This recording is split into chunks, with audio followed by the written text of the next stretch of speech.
The following program, though incredibly nerdy, is intended for mature audiences. Viewer discretion is advised, and you probably shouldn't watch if you're an overly sensitive pussy.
Nice little Monday stream. It's the weekend after Spider-Man, and where I come from, that's a lot of hooch. Oh no, adjust volume levels? What's going on with the volume? What happened to the volume? Music's too loud? Oh no! Can't hear me? What do you mean? Is it it's too quiet? The mic is off?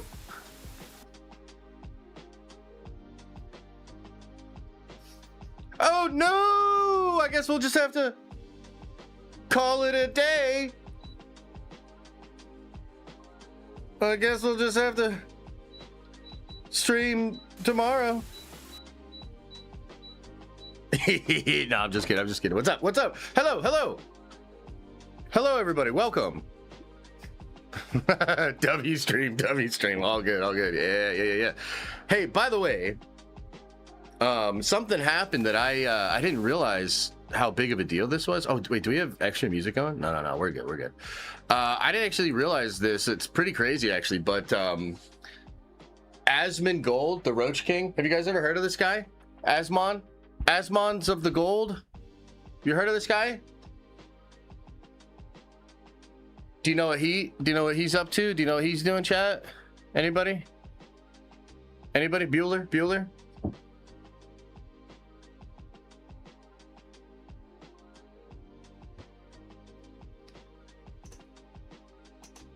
He's everybody says they love him.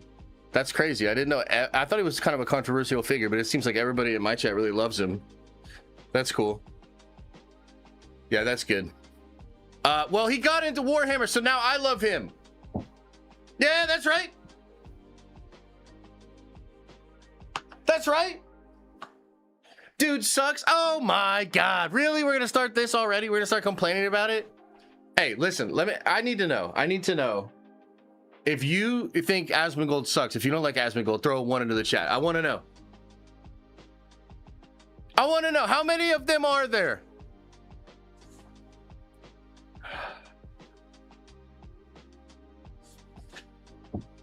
Mods. Hey, mods. You know what to do. Get them out of here. All those ones, I want them gone. Get them out of here.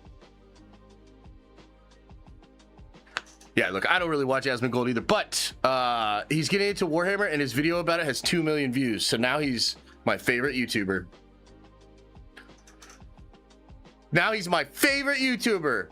And everyone should follow in his example. You know, he's really taking the first step to getting his life together. You know?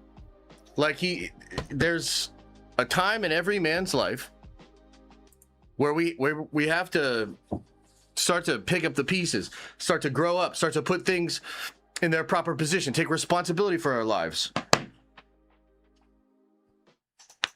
AKA getting into Warhammer. So I just wanted to I like Asmongold, but he is nasty. Yeah, I guess so. Isn't he doing Nurgling for that very reason? I think he's getting into Nurgling. Or to what's the yeah, I guess it's Nurgle Demons or whatever. Good afternoon. The Force is strong with Spider-Man brand today, says Star Wars Meg. It's good to see you, Meg. You like the movie? I thought you were having trouble seeing it, but I guess you finally got to see a showing. That's awesome. That's good to hear. Nurgle, yeah. Per Variety 360. What the hell? Death Guard. That's it. Yeah, that's the word. That's the word phrase I was looking for. Well, Lord of the Rings is goated, so I think I'm missing some context there. James Goon found dead in a ditch. Oh, whoa, Kathleen Kennedy, calm down. Holy shit, we don't have to take it there. But yeah, pretty tough for Mr. Goon, huh? I think my favorite. Oh man, should I pull it up on screen? Should I pull up my favorite anti-James Goon meme from the weekend? I mean, you guys kind of pushed this in that direction. You know what I mean? I wasn't really, you guys know me. I was trying to be super chill and very, very nice and positive about everything. You have driven me to showing you what's in my meme folder. Hang on. I hope I saved it. Oh, boo! Maybe I at least liked it. So I can pull it up again. I found it. I found it, chat. Don't worry. This one's pretty good. This one's pretty good because, again, he's just so dumb that he wouldn't just keep his mouth shut. So it says here, there is no comic book movie fatigue, only bad comic book movies, said James Gunn. Amazing. Absolutely incredible. Love to see it. But again, that's not what today's about. You know what I mean? Today we're celebrating a big win for cinema, for movie theaters, for comic book nerds everywhere. Spider-Man's brand new day open almost $1 billion fucking dollars. What? That's pretty crazy. So we got to get into that. I have some thoughts. I'm sure you guys have some thoughts too. That is pretty nuts. I don't know that any of us really expected that. Like right up going into the weekend, there was some discussion about this and people were like, oh shit, like, yeah, it could open 800 plus, 900 plus. And we were all like, wait, what? Holy shit. But other than that, I don't really remember like last year people saying, yeah, I think Spider-Man's going to open at almost $1 billion. Like, unless I'm wrong, I don't remember anybody having that take. And in fact, I do remember some really dumb people suggesting that Supergirl was going to outgross Spider-Man. Now, those people were few and far between. By the way, some of those people, one of the accounts actually posted today and said something like, I said this, I'm never doing box office predictions ever again. I fucked up. That's kind of refreshing. You know what I mean? It's kind of refreshing that happened. But yes, alas, Spider-Man, very successful. James Gunn's DCU, not very successful. Breaking news. All right, I will get into all the super chats in just a little bit here, but I did just want to say I hope you guys had a great weekend, man. I had a really good weekend. I took a guy's trip with me and my friends, stayed in a nice suite in a casino, did a little gambling, did a little drinking, did a little smoking, caused a little chaos, and had a damn good time doing it. So I'm feeling refreshed. I'm feeling good. The only problem is I am a little under the weather. I think I beat my immune system up pretty good this weekend, so I'm feeling a little bit under the weather. So if I'm curt with you, it's because I'm a little under the weather. So you have to forgive me. And also if I leave the stream immediately, really quickly, like it's not going to be a long stream, sorry. You also have to forgive me for that. got that casino crud. Yeah, a little bit of that casino crud for sure. Can't believe Josh is back. All in on movie theaters. Oh, dude, you guys know me, man. I love the movie theater. I always have fun in the movie theater, and I'm so grateful that whatever else you're supposed to say. You guys know me. I'm all about it. All right, let's get into some of these chats here, some of these super chats. Appreciate all the support, and then we're going to get into the topic. So we're going to talk brand new day, box office, truly remarkable. Lots to discuss. What does it mean? We'll get into that. I want to talk about Zack Snyder joining the MCU. That's right, motherfuckers. I think it's real. We're going to talk about it. Ooh, you didn't see that coming, did you? You didn't see that coming? Zack Snyder to put the final nail in the coffin as James Gunn is packing up his desk. It's going to be a good day. And then we're going to talk about the X-Men casting. We're going to talk about why the internet has decided finally to have a bit of backbone about how the X-Men should be sexy and attractive and very hot people, and how certain people can't handle that on the internet. So we're going to have a discussion about the X-Men casting, how culture has changed on the internet, and how some people have not caught up with the times. So I am looking forward to it all. I'm looking forward to it all, baby. Got a lot to yap about, got a lot to say, cool topics. Let me get into some of these super chats real quick, and then we'll keep on going. Hembre says, I think Tom and his wife are going to leave after this film. I think they're done. Do you think I'm correct? I do not think you're correct. Thanks for the support, though. Zach says, oh, Zach sent in 5 gifted memberships. Let's go, baby. Thank you for that support. Appreciate you, brother. Joshua Kemble Bluegrass says, what's your thoughts on Jean inadvertently unlocking MJ's memory when she froze them in the city? MJ had a tear at the end and is holding the necklace he gave. Ooh, interesting. Let me think about that. So I guess what you're suggesting, and maybe there's other people thinking this as well, when she gets her secondary mutation and her powers increase, that it's possible she broke something and got the memories to actually come back, huh? That's interesting. You know, I did see the thing where she's touching the necklace and she does cry. I don't know if I'm ready to say for sure, but that would be interesting. Chat, what do you guys think about that? Like, that's kind of an interesting idea. I was a little, to be honest with you, look, here's what I'll say. I was a little bit disappointed when Jean went into MJ's mind and could not find any of the memories at all. I was like, oh, it's such a missed opportunity, because I was expecting maybe Jean to be able to be the only person that could draw that out. And therefore she'd have crazy utility in Secret Wars, right? Because people have, it's going to be the same thing. Like, Doom's basically going to do the same thing Strange did and erase everybody's memories. So, yeah, that's kind of interesting. I don't hate that theory. Parker Gonzo says, whoa, new setup. Where have I been? What? This isn't new. This is like 2 years old, man. Where have you been? Appreciate it. Rossi says, saw Brand New Day, 7.5 out of 10. I feel like I need to see it again. Loved the half to 3/4 of the movie. The characterization of Jean was a lot to take in. Yeah, you know, it's so interesting. It's almost like we should just do a whole segment on Jean and the moral ambiguity and the whole bitches be crazy thing. If you guys want to, we can like really get into that if you'd like. I wonder, do a lot of you in chat feel the same way? That is to say, do you feel like it's difficult to accept this version of Jean? Or do you think that her being introduced this way is like challenging in some way or whatever, right? Maybe that's a good way to start. I'd love to know what y'all thought about that for sure. How does she get a secondary mutation? I thought it was just her powers evolving. Well, it is, but it's also a secondary mutation. Now, this is some speculation on my part, but I don't really think it's wrong. In the Grant Morrison X-Men thing, you get this secondary mutation thing, which does happen with a lot of stress and shit as well. So that's what explains Emma Frost getting her diamond form, unless I'm mistaken. And so I think that's what they are attempting to do with Jean in that scene. Give me just 1 second here, guys. Give me 1 second.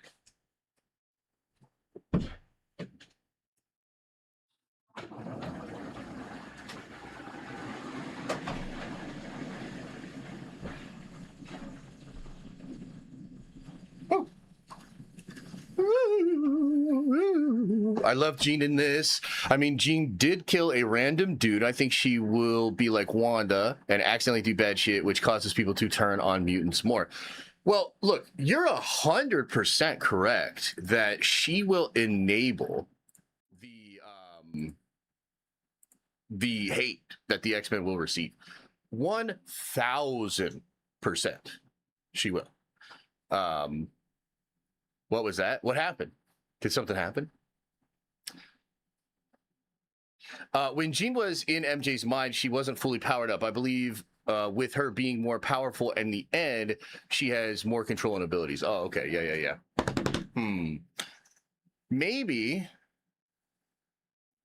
Maybe I should delve into this a little bit. Maybe I should yap about this for a little bit, huh? Yeah. The mic cut out for a second? Really? That's interesting. Okay. Yeah, let me just yap about this for a little bit, okay? I think this is worth a little bit of a yap session. Is the mic good now? Oh, it went low for a second? That's so weird. It's those interdimensional beings, brother. I fucked with the shirt, Josh. Thank you so much. Appreciate you. Okay, let me do this. I'll try to make it quick. I'll try to yap like less than 15 minutes on this, okay? But I have been thinking about this, okay? So with Jean Grey in Spider-Man Brand New Day, and now it's finally out there and, you know, everybody can talk about it, which I think is great. There's some debate about her being introduced in this way. Many people, including some people in the chat, you know, we've been discussing this a little bit before I started recording this. Many people seem to think that it's too morally ambiguous. She does really destructive things. She hurts people. She might technically kill that one guy that gets hit by the taxi. I don't think so. I think he probably just busted his hip or something like that. But sure, like she's obviously done. I actually think her doing what she did to Peter and betraying that sort of intimate thing by, you know, embodying MJ, I actually think that's potentially just as bad, if not worse, than killing somebody. I think that shows a total disregard for decency. You know what I mean? So, like, because what I mean is, like, not to get totally lost in the sauce on that, but, like, there's technically ways that you could justify some collateral damage if, in a utilitarian sense, you're saving more people. That was kind of like the Avengers whole thing, right? So I think there's no way around it. I think that what they do with Jean is make her dark, and they make her twisted. You know what I mean? Now, there's an explanation for it. It's not like she was born that way. It's not like she's a sociopath. She is in a fight or flight sort of trauma response mode, and she wasn't raised properly. Her mother abandoned her. She's all alone. She has these powers. She's trying to find her sister, right? So, you know, there's an explanation for it. But at the end of the day, if this is a character we are meant to cheer for in the next saga, it is a little bit awkward to have her be introduced in such a dark way, okay?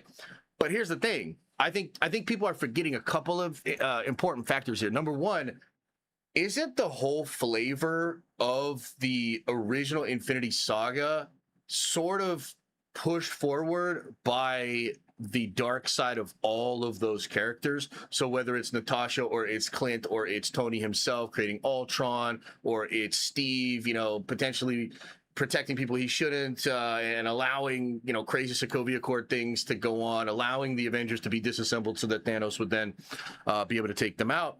I think that a layered, nuanced, flawed set of characters is exactly what you want to follow. And I'd take it even further, because I think the X-Men, and specifically Jean Grey, are exactly those kind of characters. I don't think you really, like, even as I was saying it, like, I don't think you really root for Jean Grey.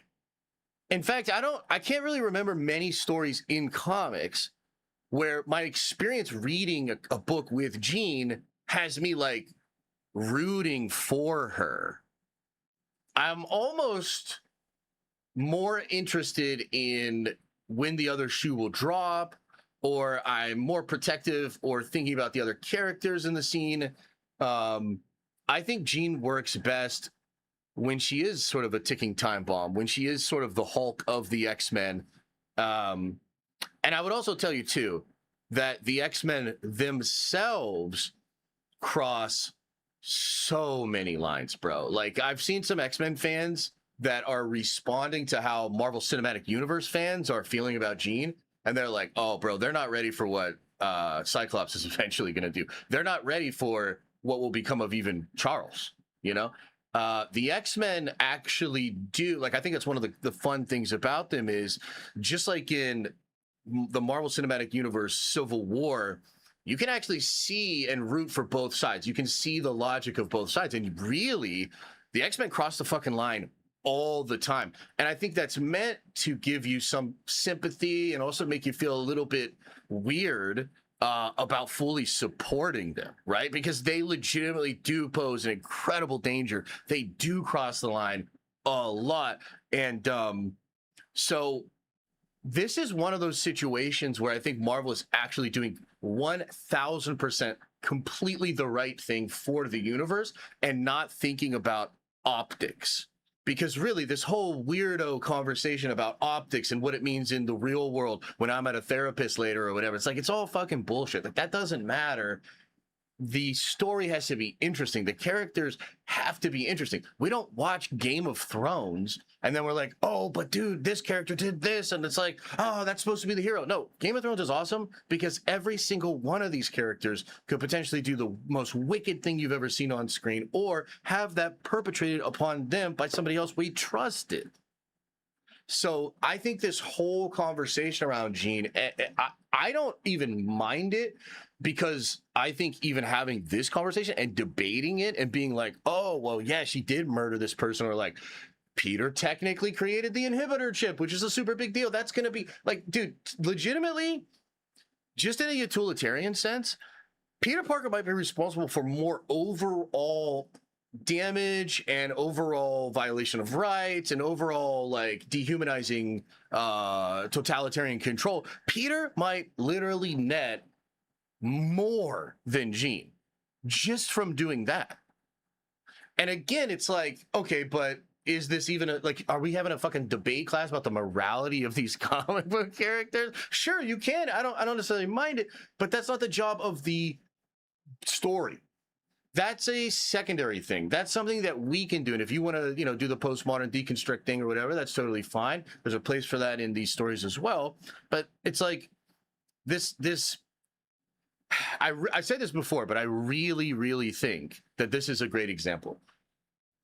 Nobody gives a fuck about Rey Skywalker. Now, when I say that, there's a dozen people that if they heard me say that would be very angry. But that's about it. It's literally probably like a dozen people. Okay, for the most part, people do not give a fuck about this character. And in fact, most Reylos, who were the most engaged fandom, the shippers of Kylo Ren and Rey, they were the most engaged fandom throughout a lot of that sequel trilogy shit. They don't even like Rey, bro. There's a famous video of a screening of a whole bunch of Reylos watching the end of that movie, trashing that movie. And I actually love that clip. I think it's so funny. Where the fuck is Ben? And they're all like getting really, really upset.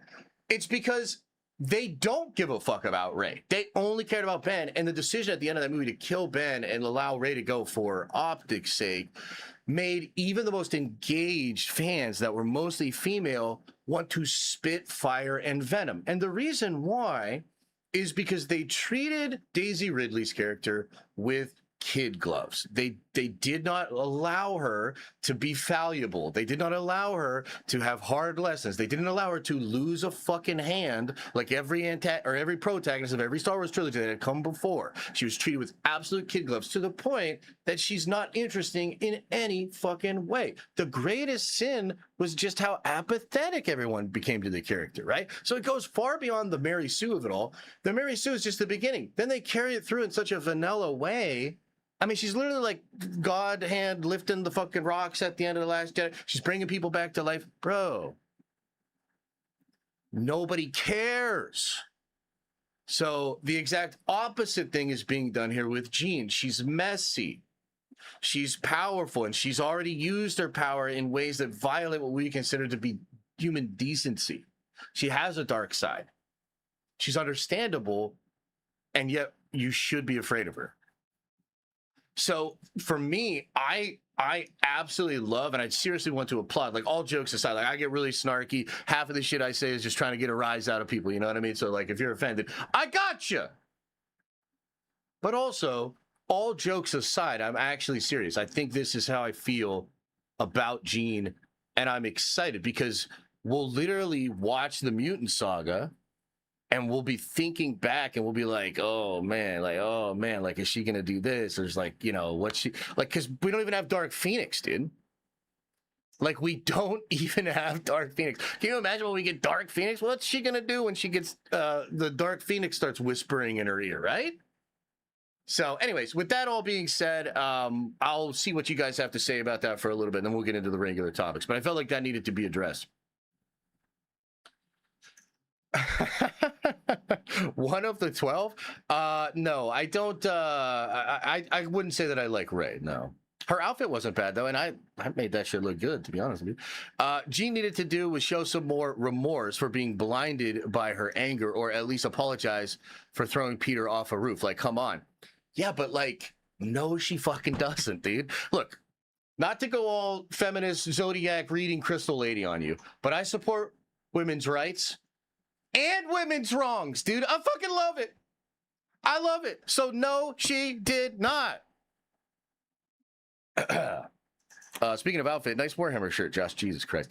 Wow, that was actually less than 15 minutes. See, I told you I could pull it off. I told you I could pull it off.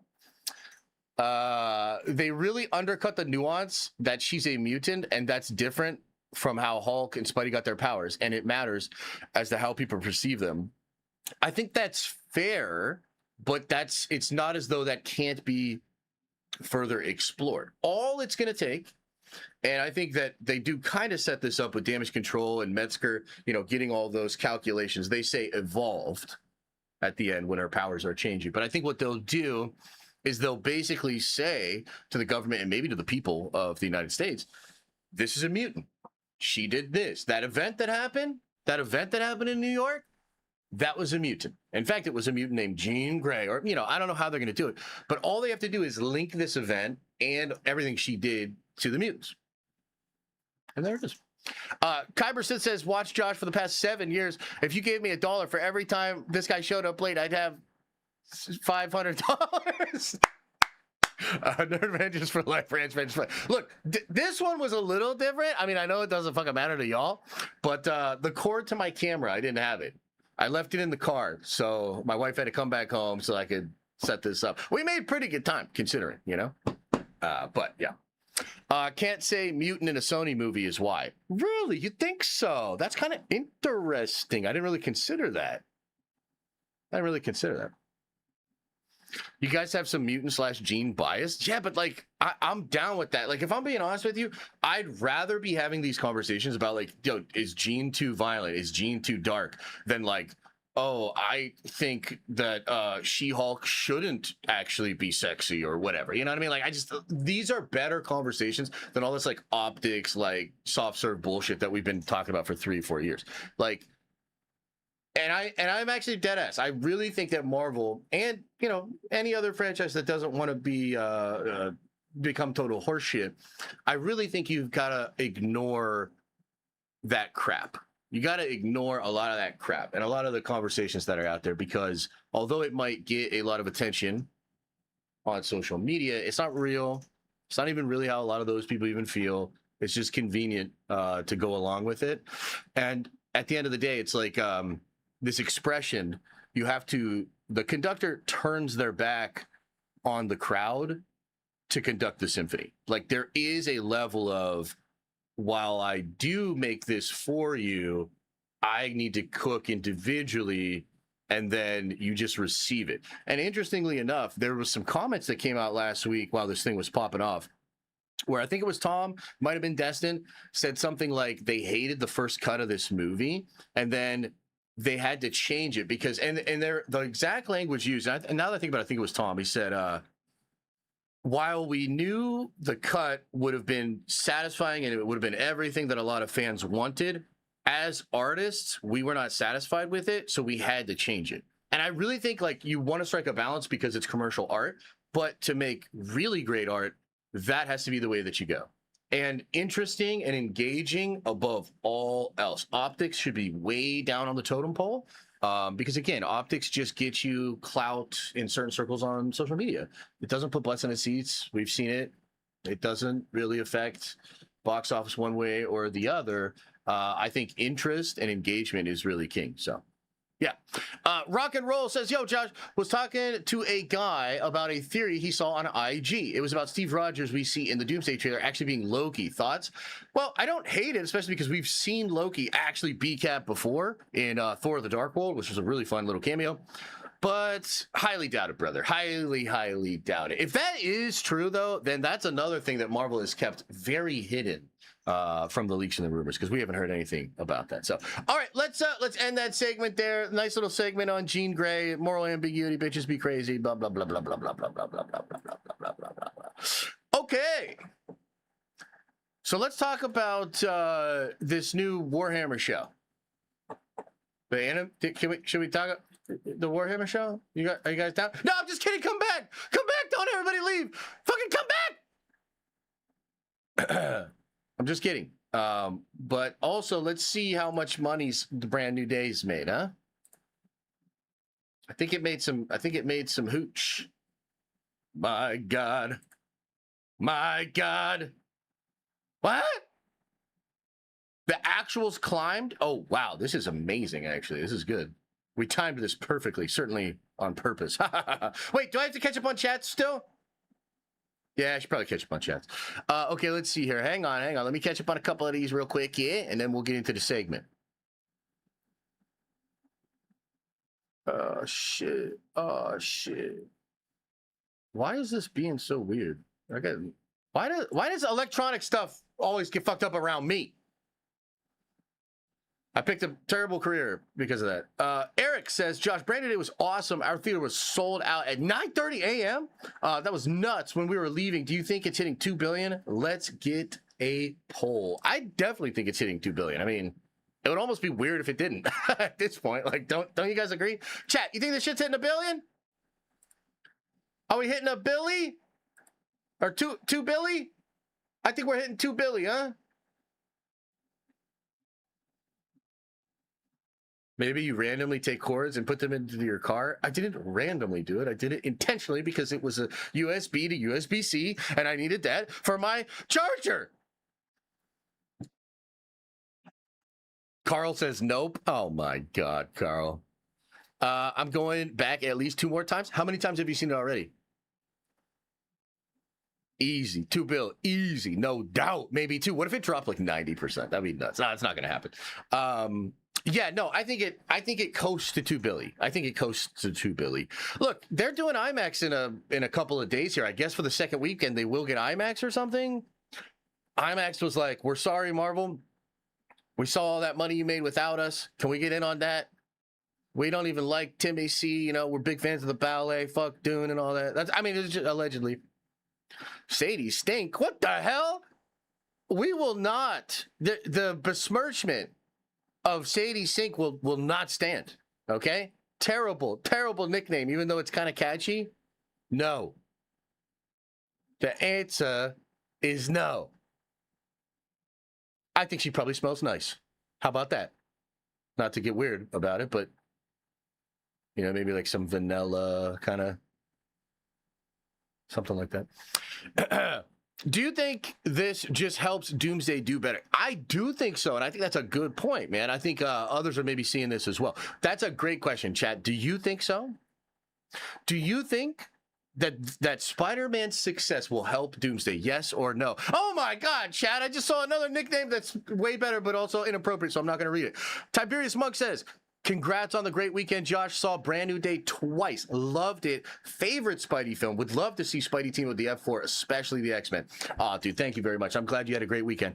Yeah, the movie's incredible. I've been trying to sort of still figure out where it sits for me. I know we said we were going to rank the Spider-Mans today. I think we might save that for Wednesday, mostly because, like, I just don't know, dude. Like, I'm still trying to figure that out for myself. I kind of feel like rewatching some of my other favorite Spider-Man movies just to make sure. but it ranks incredibly high for me. I mean, it's like I think it's the perfect movie for the time. It might be the perfect Spider-Man movie, might be the perfect comic book movie, but I just might have a personal affinity to like Tobey's Spider-Man 2 is like really hard to beat for me, you know? I would also say that the first Into the Spider-Verse movie is like really hard to beat. That's like, that might still to this day be my favorite Spider-Man. I'm not saying it's necessarily the best, but it's like my favorite, dude. It's hard. It's hard. But appreciate the support, man. Thank you so much. Brennan McLaughlin says, maybe someone who uses the app, like how Punisher was taken off-world and used the app seeing a different Spider-Man just to alert Spider. Yeah, I understand that aspect of it, but how would the signal get to Earth? You know what I mean? Like, from what I understand, most of our satellites point at Earth, right? So how would it how would the message go like across the network? Like, is Verizon's network now reaching into space and shit? You know what I mean? Yeah, maybe I'm just overthinking it.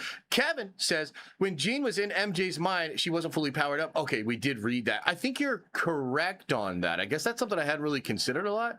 But yeah, maybe when she gets more powerful, she can actually break that shit open. That's interesting. MJ was crying because she just watched Maul Shadow Lord. The tears were joyful. She was so happy when Devin turned to the dark side and accepted the teaching. Who's that? The girl boss? Is that the girl boss from the Darth Maul show? That's definitely supposed to all be about Darth Maul, but they put a girl boss to be like, is that what that is? I don't know the character because I didn't watch that horse shit. You know what I mean? So you have to tell me about it. Also, the only way that you'd ever get me to watch Maul Shadow Lord is if you hit me with some kind of Jean Grey wave and had me frozen, and then I would be crying too, but not happy.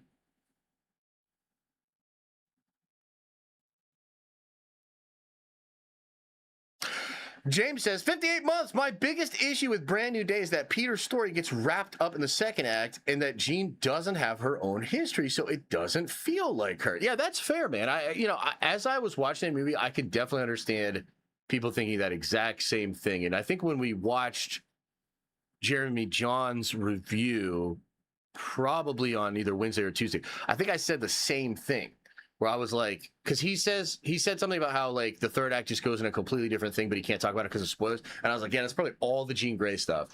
And at the end of the day, like they really did decide the third act was all going to be about Jean Grey.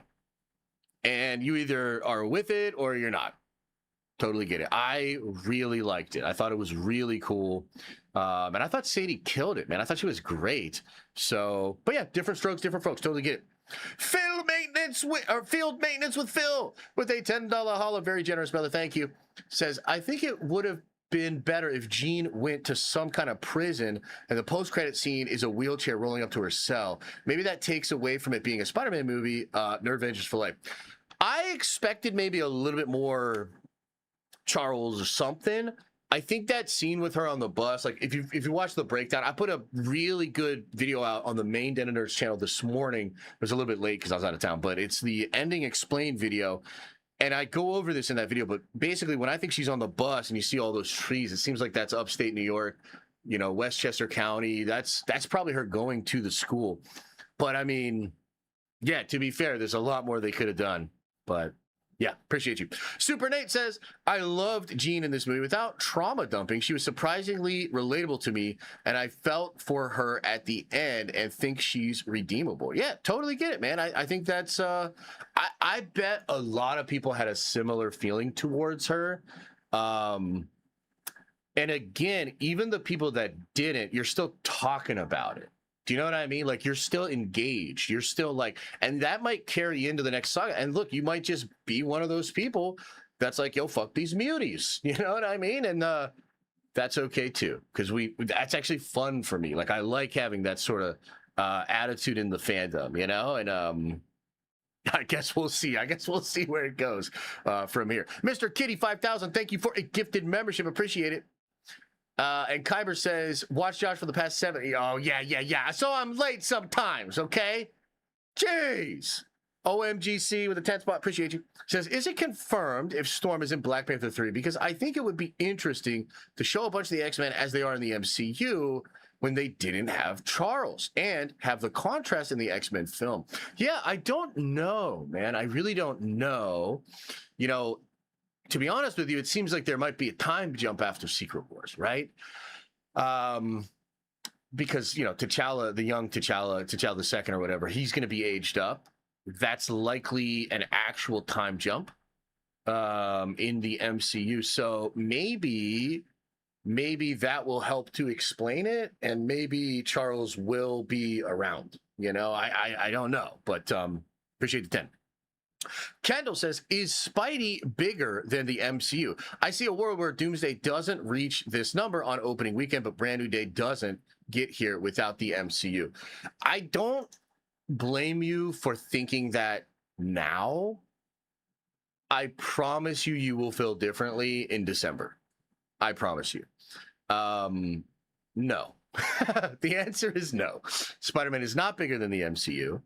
I think the truth is people just forgot how much motion Marvel actually has. We'll get into it, you know, because I have a lot to say about the overall box office and everything like that. But if Spider-Man actually makes more money than Doomsday, then I will concede the point that Spider-Man is as big of a draw as the MCU or as Marvel proper, but I still wouldn't even concede that, because first of all, I don't think this movie does what it does without Hulk and Punisher being all over the promotion.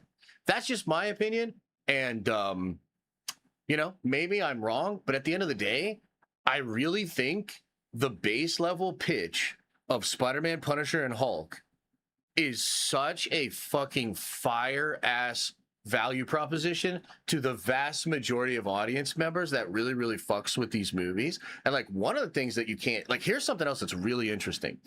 You look at the demos for this movie, it, like, the Black community showed up for this movie in a crazy way, dude. Like, the Black community, for whatever reason, you look at the demos, and you can look this up yourself. I'm pretty sure Grace talked about it. I didn't really watch her thing or whatever, but like, bro, like, it seems like a lot of fucking people are willing to fucks with Marvel if you just say, here's some dope ass Marvel this way. Do you know what I mean? Like, how can it be the case that like Supergirl makes less than Catwoman did when that was considered totally disgraceful? The Marvels was one of the biggest box office bombs in the history of Hollywood. Wakanda Forever makes $500 million less than the first movie. But you just throw Spider-Man, Hulk, and Punisher in a movie. You know what I'm saying? So, like, I'm not ready to say that Spider-Man is bigger than Marvel. Spider-Man is the biggest Marvel character, though. You know what I mean? So, yeah, it's it is interesting. Again, I will amend my stance on this if we get into December and it seems like we're not going to crack this. But dude, I'm telling you right now, I think Doomsday opens to like 1.3, 1.5 at this point. That's just me. And look, Dune could take a big chunk out of that too. That's another thing, is like Spider-Man really didn't have competition.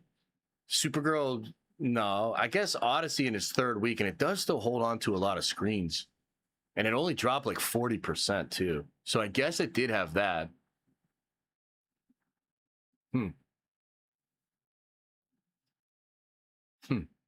I don't know. It's a fair question. I just don't think so. What do you guys think? You think Spider-Man is bigger than Marvel? Rossi says, now for the Secret Wars meetup, I'll have to learn how to freeze you in carbonate and force you to watch Maul Shadow Lord. Brother, by then Star Wars will be so dead, you won't even care. Hopefully. I don't like Sam with a $20 holler. Really appreciate it. It says, I think MJ and Ned's memories were unlocked when frozen from Jean's second mutation awakening. You see MJ frozen with tears flowing after she's on the roof clutching the brooch from Peter and smiles, and Ned with the handshake. Yeah, you know what? You guys are kind of selling me on this. So I'm going to say that I figured it out first, and that it's all been my idea, and chat definitely didn't help me out. And now I'll make a video about it because it's so obvious that that's what it is. Thank you, chat. Javis says, I still think some of the Spider audience feels like they have missed too much to feel caught up to see Doomsday. Spider-Man attracts all ages. Will Doomsday? That's an interesting point. Yeah, that's an interesting point. I don't know. I mean, part of me thinks there was something that could have potentially held this movie back just because the other film had been so long ago, but it's one of the biggest movies ever. So most people saw that other John with Toby and with Andrew. Most people know that Peter didn't have his memories. But I think even for people that don't know or don't really remember, I felt like this movie was incredibly self-contained. Like, even though it's a sequel and you have to have these contexts, I feel like the movie does a great job of like just making sure you know what that is. You know what I mean? Like, I don't know if you all agree or not, but I kind of felt like watching it, I could bring my mom to this, or I could bring like an aunt to this that has no idea what's going on, and then she would just get it, you know? So credit to them. Raji says, Jean has a lot of issues. She needs a psychologist. Dr. Heather Glenn, no! Oh my God. C-Dub says, it's even more impressive that Brand New Day did these numbers without any IMAX screens. Odyssey had them locked up through 8/14. Wow. Yeah, that's fascinating. Yeah. No, I mean, it's a super impressive haul. It's a super impressive haul, especially with no IMAX. Not gonna lie. I think that's true. Okay, should we talk numbers? Hey, chat, should we talk numbers? Should we get into these numbers real quick here?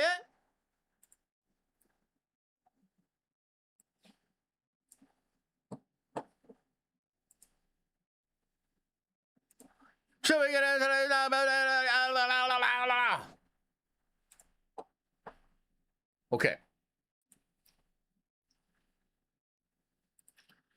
Okay, so we got to talk about Spider-Man Brand New Day opening weekend box office. It is literally remarkable, so we will remark upon it.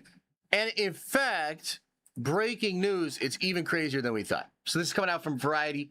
The actuals, which come in on Monday. So Sunday, they call it pretty early based on estimates. The numbers actually get adjusted by what are known as the actuals Monday. Actuals for Spider-Man. So this is kind of interesting because the actuals for Supergirl pushed it below 100 million because it was such a sad performing weak movie from a very flaccid cinematic universe that was created by a white-haired weirdo. This is different.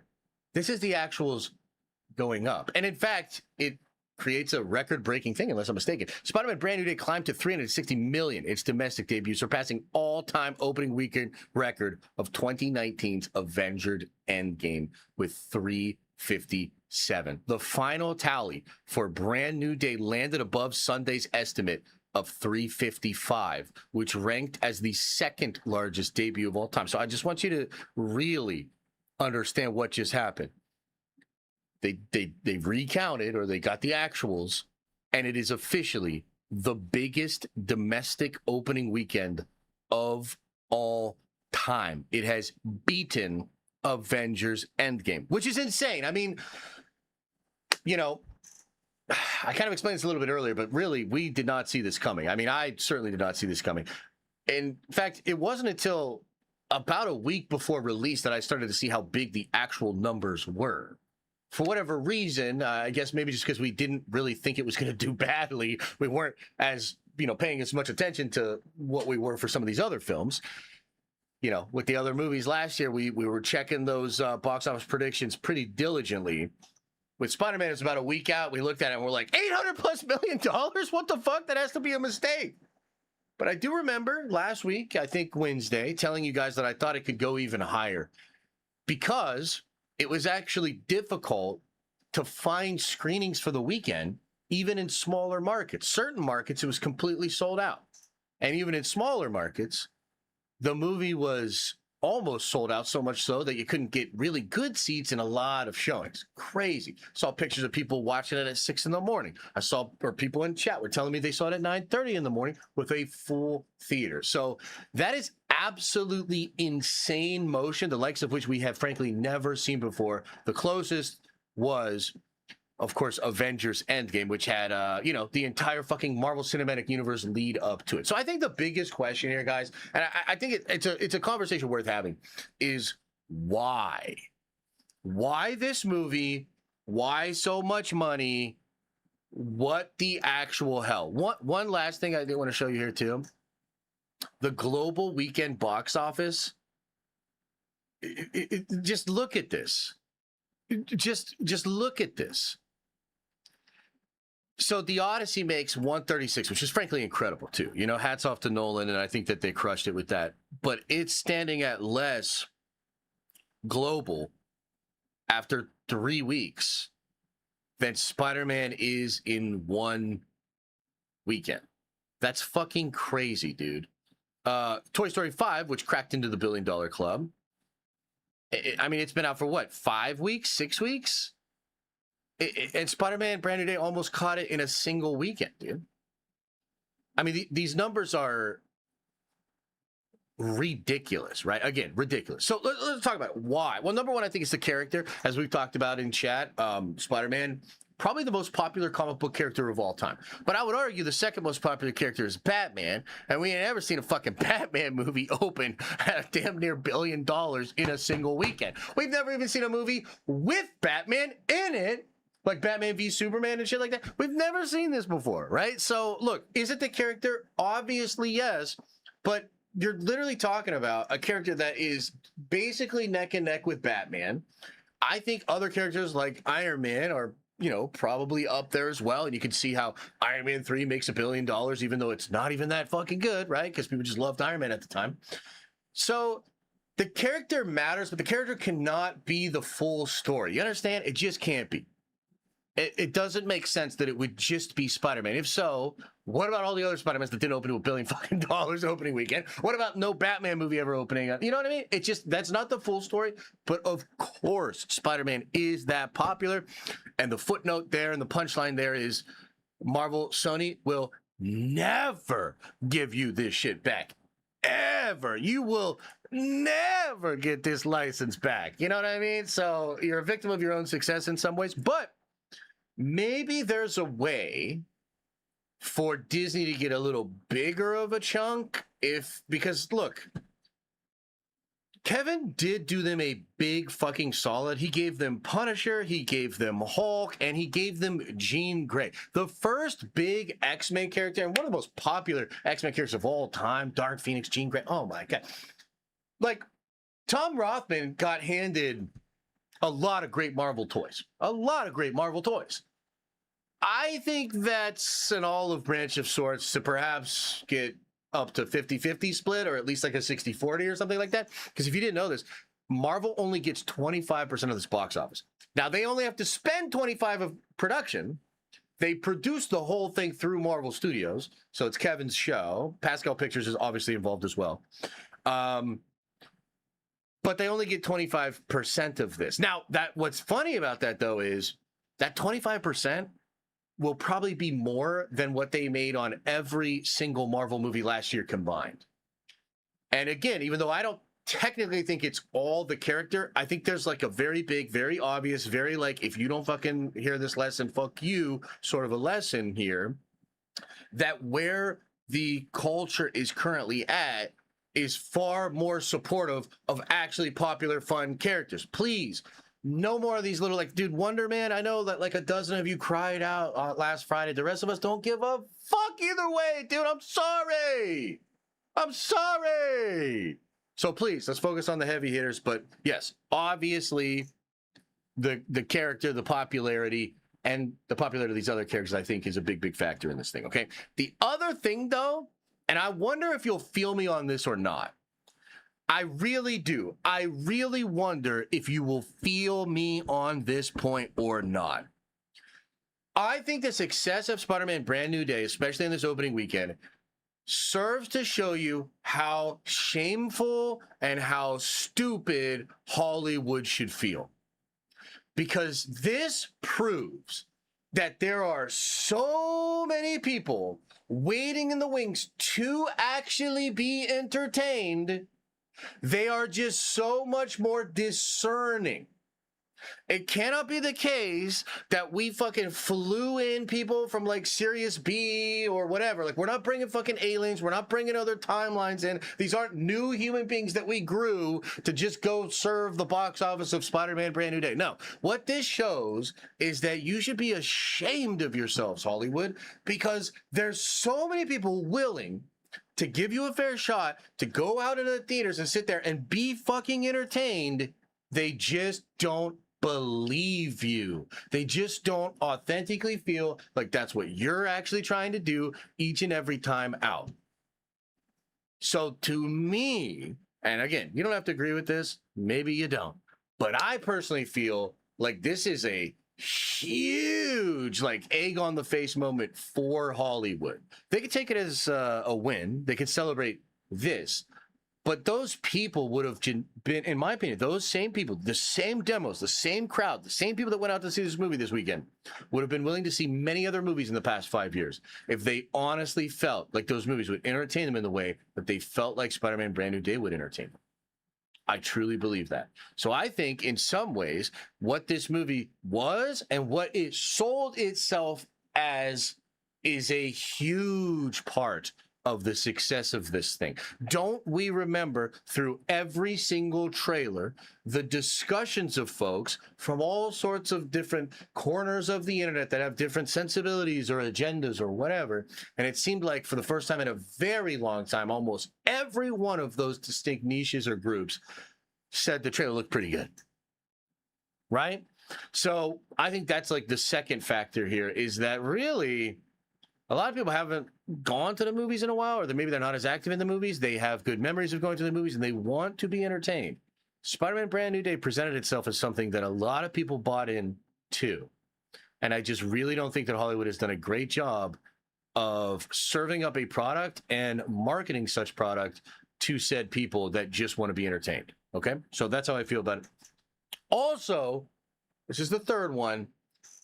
I think Marvel spectacle still sells almost better than anything in Hollywood. There's a lot of Marvel haters that are not going to agree, and Marvel has taken its fair bit of L's, and a lot of folks have given shots or taken shots at Marvel over the past couple of years. But I really do think that there's something really special about the Marvel universe. I'm talking from a comic perspective here. I really do think that when Stan Lee and Jack Kirby have that seminal run of Fantastic Four, and they kind of create a new angle on the whole superhero thing. That is to say, it was a real family with real relationships, like soap opera stuff with grand consequences, action. Thor could pop up in any book. Spider-Man can swing through any panel, lived in, breathed in world. You know, they decide we're not going to do this like Gotham metropolis thing. No, we want people to feel like it's New York. We want people to feel like it's LA. We want people to feel like it's Chicago. I think that crazy alchemy of that Marvel catalog with these characters, I think there's a reason it's been around for 80 years about. I think there's a reason that very popular video games will happen with the IP, and you can just see what happens when the imagination of a creator gets a hold of that IP and really cooks with it. It's still something that people really care about and people that really, really fuck with in a way that frankly DC does not. And I like DC, but we just got to face facts, man. Like Batman, Superman, and Wonder Woman, there's just something about them that doesn't feel as relevant or resonant with modern times, modern sensibilities. It just doesn't work the same. And I think DC has just never quite figured that out. I of course, preferred Zack's version. You have Reeves doing a very, you know, postmodern, like lived in reality, harkening back to like the Nolan sensibilities with like a dark edge. You know, James Gunn is just doing James Gunn stuff. Everybody has their own interpretation of it. But I just think Marvel might really have something that a lot of other IP just doesn't, man. And despite all the damage, despite all of the tarnishing of the brand, I think at the end of the day, like if Hulk's just going to be Hulk and Punisher's just going to be Punisher and Spider-Man's going to be Spider-Man, that shit's going to sell because people really fuck with the Marvel characters and the Marvel dynamic, right? So that's another one. I would say that the actors here matter. I think the actors here matter. I also think that Hollywood made an actual really smart decision by not having Mark Ruffalo do any promotion at all for this movie at all. He's incredible in the movie. He is terrible in interviews, and he's just divisive. You know what I mean? And he feels like he has the license to be divisive and speak about all of these, you know, politically whatever charged things. Totally fine. Go do it on your social media, which he has been doing, by the way. I even liked one of his posts. But keep that shit away from the promo. Keep that shit away from the fun time that we want to have with these characters. But other than him, I actually think it was quite wise to lean in on these different actors. I think Bernthal's great. I think the promo and the stuff he did was great. You can't deny that Zendaya and Tom have serious star power, okay? I'm a grumpy old man that grew up with different actors. I don't look at them the same way. I don't really see the cachet. I don't really see it. But you can't deny it. Like, you literally cannot deny it. The way younger audiences connect to these people and follow these people and really care about these people, it's huge. I mean, it's absolutely a massive fucking deal. And a lot of people care about it. So I think that the actors in this case did actually matter. You kind of can't deny that. Like, I think it's a factor, right? And then the last thing I'll say, which might play a surprising role in the legs of the film. And now, as we're standing here after the first weekend, now we can actually talk about this Jean Grey stuff a little bit more. Because, like, dude, for the past year, you all have been saying, first of all, none of you believe me. That's not true. Some of you believe me, but a lot of you were like, no. And a lot of you couldn't see it. And a lot of you were like, that would be stupid.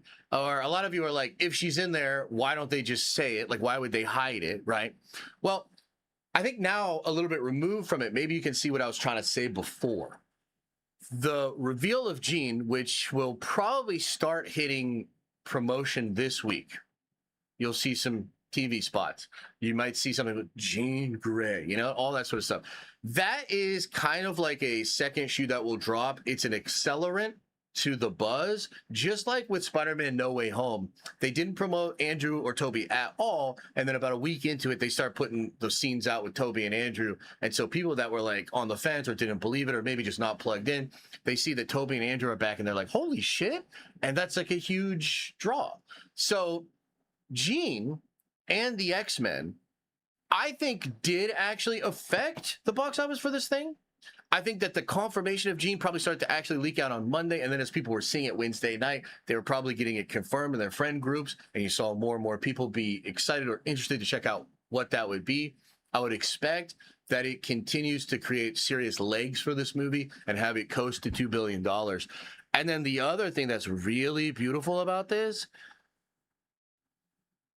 if there's anything more popular than Spider-Man, it's the X-Men. Okay, you know, I know we've been talking about this a lot. I think as a singular character, yes, Spider-Man is the most popular character from Marvel. But look at the comic sales. You know who has the biggest comic sales? The fucking X-Men. Because they're the X-Men, brother. You know what I mean? So the X-Men have a chance to be bigger than this movie. The X-Men have a chance to be bigger than the Infinity Saga. The X-Men is the crown jewel of Marvel. Always has been. Well, not always, but like since it popped off, right? Since they created like Wolverine and actually had like all that shit pop off, and then the Jim Lee stuff, the Claremont stuff, X-Men has proven itself to be the golden goose of Marvel Comics and of Marvel merchandising, of Marvel licensing. It's all about the X-Men. So to see the ability for the studio through their collaboration with Sony to create such a film with Spider-Man that has a little bit of X-Men draw, but really it's like Spider-Man, Punisher, and Hulk, and to see it succeed the way that it does, and to know that Marvel has the X-Men in their back pocket, which we're going to talk about a little bit later. We're going to talk about the X-Men casting rumors. We're going to talk about why the X-Men need to be hot. We're going to talk about all of that. But it is kind of interesting to see this level of success and then to know that the X-Men are in the wings. That's pretty crazy. Marvel might be just fine for the next 5 to 10 years, which is not something we could say for Star Wars. It is not something we can say for DC. I mean, frankly, I don't even know if it's something we can say for like Dune or Lord of the Rings or some of these other things. Marvel legitimately feels like they have gas in the tank. They can rock this shit for the next 5 to 10 years. Pretty wild, pretty wild. So that's my take on why this box office is what it is. It's a perfect storm of a lot of different factors, but I think, frankly, the most important factor is legitimately just people want to be entertained, and this movie sold itself on being entertaining as fuck without a lot of the bullshit. And I think that's the biggest factor. And then you add in Spider-Man's popularity is probably the second biggest factor. Tom Holland's Zendaya is probably the third biggest factor. X-Men thing, you know, coming in last. But yeah, multiple things going on here. That's the take. I wonder what you think. What do you think, chat? Why do you think it was as successful as it was, huh? DDC is goated? Yes. Yes, which is why you don't do another season of Wonder Man. You know, you set Destin down and you're like, you just broke Endgame's domestic opening record. So what's the next Spider-Man movie? You know what I mean? Like, that's what it is. And I think, by the way, he has an idea. I think he has an idea. I think Tom has an idea. And when you're rocking, when you're rolling, you strike when the iron is hot. Let's go. Let's go. Jonathan says, tired of people saying Jean killed. Spider-Man literally says to her, Jean, you're not a killer, when she has Metzger on the chair. Yeah, look, there's some debate on whether or not that guy survived. But again, I don't think you can deny that she was acting completely out of pocket and she's crossing all sorts of lines, right? I don't think you can maybe deny that. But yeah, maybe she's not a killer. Space Tricks Noir with a very generous $20 holla. Appreciate you, man. Says, saw the Spider-Man movie twice this weekend. One of them was 4DX, and that was crazy fun. Like a 2-hour Universal Studios ride. Oh, that sounds great, man. Theater was packed all weekend, and people were wearing Spidey gear, OnlyFans chicks in cosplays. Marvel is so back. Yeah. Yeah, no, I agree, man. I agree. I think it's, and also too, like, this is something that Marvel fans haven't had, frankly, in a while. Like, we used to love winning. Like, dude, it used to just be a thing. Like, we used to just be like, yeah, like, dude, another 500. Like, back in the day, it was like another $600, $700 million one. And then we went on a string of, like, billion-dollar Johns heading into Endgame. But, like, dude, it used to be, like, we just used to be, there's, like, we were just at the top of the game, and we loved winning. We fucking loved winning, dude. Marvel fans, like, if you were a Marvel fan at your job, it got to the point where MC was popping so hard that every single day you would sit and preach the good word. You know, you would be the person that everybody would come to and be like, so what about this? Is this a thing in the comics? And we fucking loved it, dude. We were all little shaman of our little workplaces or whatever, right? And we loved that shit. I don't know if we're ever going to get fully back to that because that was a moment, right? Like Endgame was really, really special. But this weekend and the buzz created around this Spider-Man movie is certainly the most similar it's felt to that in a long time, which I think is great. I think it's pretty cool. The Steve Ski says, Spidey was successful because of Yelena's office. Look, you know what? I got to be honest with you. I have half a mind to think that Kevin himself was like, we want Florence Pugh in here. And we want her to be sexy. We want all the little nerd boys to get really excited. What do you think, Florence? And then they cooked up this scene together. And even if that didn't actually happen, that's my headcanon for it now. Because that's exactly what you should be doing. You know, this whole like asexual, sterile, weirdo shit that was going on in Marvel, you damn sure can't bring that shit into the X-Men, which is what we're about to talk about in a little bit here. But dude, that's not real. Like, that was never real. And I thought the over sanitation of that and the over like Disneyfication of that was actually really weird. And so it's good. It's good that we're out of that. Toby the Nomad says, I just saw Brand New Day and they knocked it out of the park. Bernthal and Holland killed it. My biggest criticism of the movie, however, is that I came to see a Spider-Man movie, not an X-Men teaser trailer. Yeah, I wonder, are you an X-Men guy or do you kind of like fuck the muties? You know what I mean? Just curious how you're feeling about that. Caden Beatty says, never seen my theater that packed, not even for Endgame. Was a perfect movie for me. Thanks for all that you do for the community. I'll never forget you had Gene first. Thank you very much, brother. I appreciate it. You know, it's not that big of a deal. I just got a little butter because like I knew I was right and everybody was like, you're not right, and including a lot of established scoopers and stuff. And so it was just frustrating because I was like, no, I actually went outside of your little scooping cabal and I found it out myself. You're not that special. You just have people tell you shit, you know, but it's okay. It's all right. All right, couple more here. Grandmaster Choda says, I'm meeting Chris Evans this weekend at Fan Expo. Planning on telling him Josh from Den of Nerds think your cap is ass and Sam Wilson Moggs. Don't you do that shit to me, Master Choda. Look at me. Look at me. Don't you besmirch my name like that. Appreciate you. Space Tricks Noir says, Spider-Man dev started the civil war between X-Men and the Avengers with his tech. Made this movie. That will be the exact reason of the beef. Space Tricks prophecy. I like that. I like that prophecy. I'm going to steal that one too. Okay, let's end that segment. That was a pretty good segment, huh? Oh, it was a pretty good segment. I wonder where could we go from there? What could be more fun than that? Oh, I've got an idea.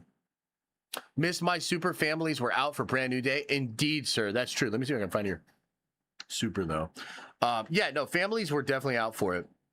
And that's another thing is they did tweak the story a bit, probably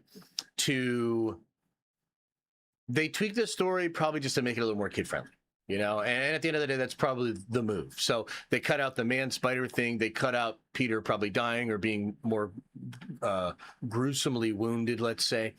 Who knows? Maybe there was going to be a wheelchair in this movie at one point, right? But yeah, it's really good to see families out there. Look, I am a old grumpy asshole whose heart is 2 sizes too small. Okay. But even myself, sitting in the theater, especially the second time, and there's a lot of young gals in the audience who I act like don't exist in the fandom, right? But they're real. And a lot of them were genuinely just having such a good time. They were so engaged. They were so aghast when it was revealed that it was actually Jean taking over MJ and stuff. And it just kind of made you realize, like, man, this movie is really, like, grabbing people. And the experience of them just being entertained in the theater with a whole group of people, it does add to it. It does actually amplify the experience. I think all theaters should go away and we should all watch on screens this big. But I also can't deny that there's a magic there. There's an alchemy there. And that shared experience with other human beings is really special. So if it can make even me appreciate that, then you're doing some heavy lifting. You know what I mean? Like, you're absolutely doing the thing that you said you would do in a way that's fucking undeniable. You know, it's really undeniable. So yeah, good for them. Kaylin says, to your point about the black community showing up, I think Blade would have popped off for the supernatural side of the MCU. This hurt more than Wonder Man. I got to tell you, I have the exact opposite feeling of you. There's not one main black star or character. I mean, I guess Metzger, but like, this is Hulk, Punisher, and Spider-Man. I actually think the black community, and maybe I'm wrong, but I think they're, first of all, not a monolithic community, right? So there's a lot of different takes within that community. But I think a lot of those people are like, stop trying to serve me up the next black hero. I fucks with the characters I really fucking like. So I almost have the opposite feeling of you on that. But of course, like, they fucked up Blade. Blade should have absolutely been made, because here's the thing, like, dude, a lot of us white boys would show up for Blade. You know what I mean? Like, we really fucks with Blade. I think you're thinking about it the wrong way, but that's just me. Okay. Uno Dub Nintendo says, I saw a Brand New Day at 11 p.m. on a Saturday in a less than 100K city. It was nearly a full house. I've never seen a movie sold out in my town, not even for Infinity War or Endgame. Yeah, no, I hear you. I hear you. And I think that's kind of what we're all taking in. It's just like, wow, this really was something. This really was something. So, yeah.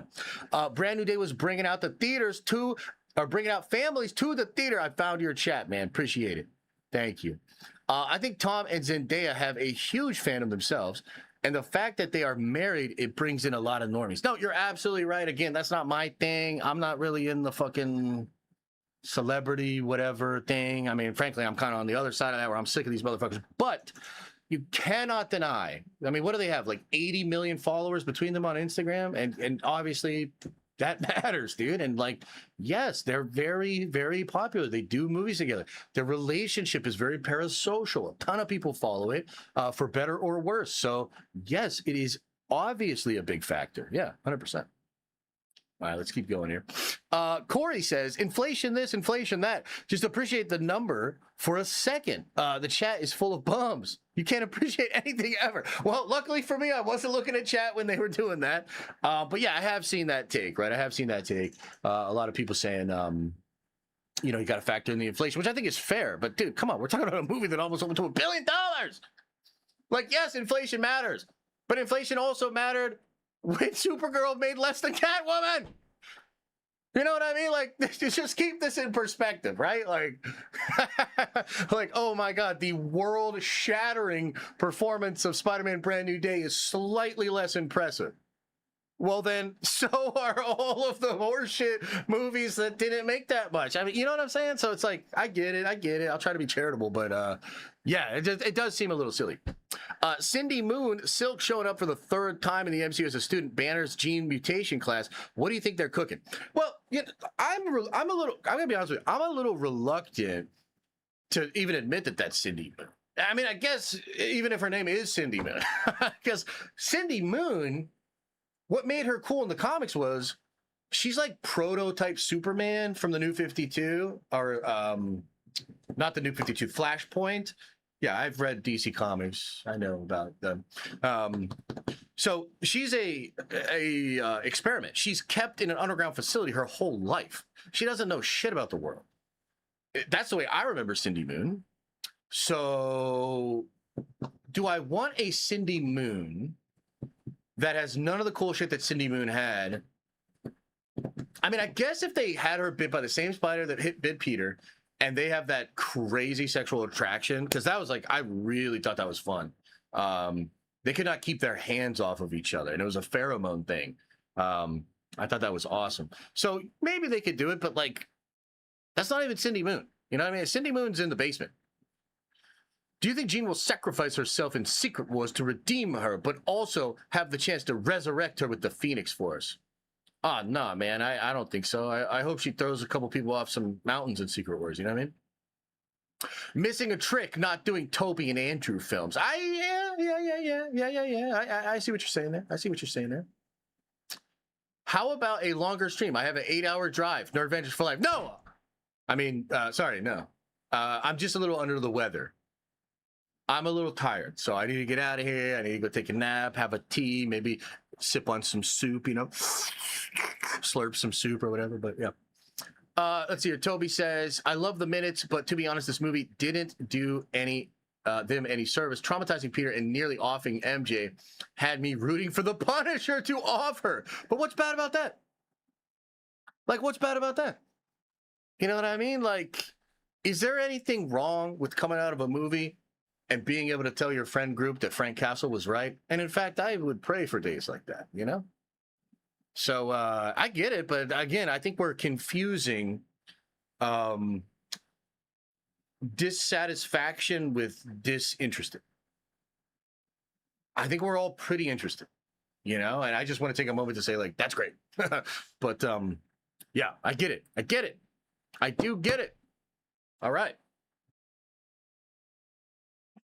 All right, are you ready? Are you ready for something even more exciting? Something even more impressive, something even more tantalizing than Spider-Man Brand New Day or the X-Men? Well, check this out, ladies and gentlemen. I got one for you here. What's this? Who's that guy? That's Zack Snyder and Henry Cavill. So, Zack posted this on his Instagram recently. And that's cool. But you can combine it with a little scoop from My Time to Shine Hello. My Time to Shine Hello reports that Kevin Feige is legitimately interested in bringing Zack Snyder to the Marvel Cinematic Universe. Oh boy. And maybe it's just a little coinky dink that one Henry Cavill, who has already been in a Marvel Cinematic Universe film, the only other version of Wolverine than Hugh Jackman in Deadpool and Wolverine. Maybe it's just a coinky dink that he has been in a lot of communication with people from Marvel Studios as well, from what I hear. Interesting. And of course, because James Gunn stabbed Kevin in the back by trying to explain that the whole problem with the superhero genre was how Marvel does their scripts. Well, I heard Kevin Feige said, fuck James Gunn. And in fact, I wouldn't be surprised. And what I'm hoping for, what I think would be the best, something just fell over. I'm so excited. Is a Squadron Supreme project. Yes, that's right. It's the perfect thing. We've said it forever. Get Gal Gadot. Okay. Get Ben Affleck. Get Henry Cavill. And you literally do the Justice League, Zack's Justice League, as the Squadron Supreme. And you do some crazy ass shit with the Squadron Supreme, baby. That's what I talk about. So I'm putting this out there. I'm manifesting it. And yes, Henry's still going to do Warhammer. And maybe this is about Warhammer. Frankly, there's a high probability chance that Zack would be involved with Warhammer with Henry Cavill. But I think Henry also recognizes that doing big movies will only help his Warhammer universe. You know, the more popular he becomes, the more he's in people's mind's eye, you know, more in conversation. It's absolutely a win for them over there. And the Marvel system is such that I don't want to say it's like a minimal effort sort of thing, but it's certainly not the same level of effort that he's putting into the Warhammer thing, because he's building that from the ground up as a producer while also starring in it, right? So Zack's been kind of talking a lot about DC and shit lately, right? I mean, he was at that Comic-Con with Frank Miller, and he said he would love to do Dark Knight Returns when they let him. There's even been some reports that the Ellisons and some of these other people have been talking to Zack and are interested in maybe, you know, booting James Gunn out after this next bullshit movie and getting Zack back. Well, Kevin's a smart guy. I think Kevin understands the waves of change, and he has his ear to the ground as far as what's going on in Hollywood. So look, I'm dead ass, man. My Time to Shine is reporting that Kevin Feige wants to bring Zack Snyder over to direct an MCU movie. I personally would do Squadron Supreme, but technically maybe you do some of that horror stuff, right? You could technically do some of this Midnight Suns business with Zack Snyder, and I think it plays because Zack has played very well within the horror genre. A lot of zombie stuff. I think he has good sensibility for it. So maybe you do a thing where it's Marvel Zombies universe or something. Like, I'm not really sure, but I would absolutely love this. And I had to bring it up because I think it's so damn cool. Chat, what do you think? Zack Snyder, MCU. What do you think? What do you think? If Zack's going to do a movie, it should be Nova. He'd actually be great on Nova, to be sure. Look, I know a lot of people, like, the truth is, like, there's obviously a lot of people that don't like Zack, or there's been this sort of contentious thing because of the Snyder Bros, and I totally get it. I am, like, fucking insufferable to some people. You know what I mean? There's, I always say, I'm not everyone's cup of tea. You know, and I recognize that. And I'm a big old chud, and I'm a big old Snyder bro. So, yeah, there's probably a lot of that's, like, irritating or whatever. But I really think the guy's good at making movies, dude. Like, I really do. And I think he might show up a little bit in some of these new ones, you know? Obviously, Rebel Moon just didn't work at all for me. It has its fans, but I felt like it was kind of a big fumble. But I think Zack really shines in his adaptation. You know, the cut of Watchmen to this day, I think is maybe the best comic book movie ever created. And there's this very subtle thing that Zach's able to do, which is to take things that existed in a two-dimensional plane on a comic book page, and he's able to use elements of actually like cameras and film craft to enhance them. So like a good example is you have a 9-panel grid where the thing is the Watchmen thing is fallen in the comic, and Zach does this incredible like slow motion thing with it, and he's able to translate like the exact same thing through a different medium and have it not just feel accurate in its adaptation but almost enhanced. I really like the guy, dude. So yeah, I think he'd be really good at almost any project. Is there an ideal project for him, guys? What do you think? Hulk? I mean, that would be lit, dude. I don't know if we're ever gonna get a solo Hulk movie, to be honest. Josh, remember when Rebel Moon was gonna take over pop culture? Hey, fuck you, Kathleen Kennedy! Yeah, I remember. He better not touch Midnight Suns. What? Ain't no way. I think he would be great on Midnight Suns. What do you mean? Zack Snyder's fatal flaw is the editing room. He shoots too much and can't tell a concise story that isn't 4 hour long. Really? Because I actually think it's a little bit of...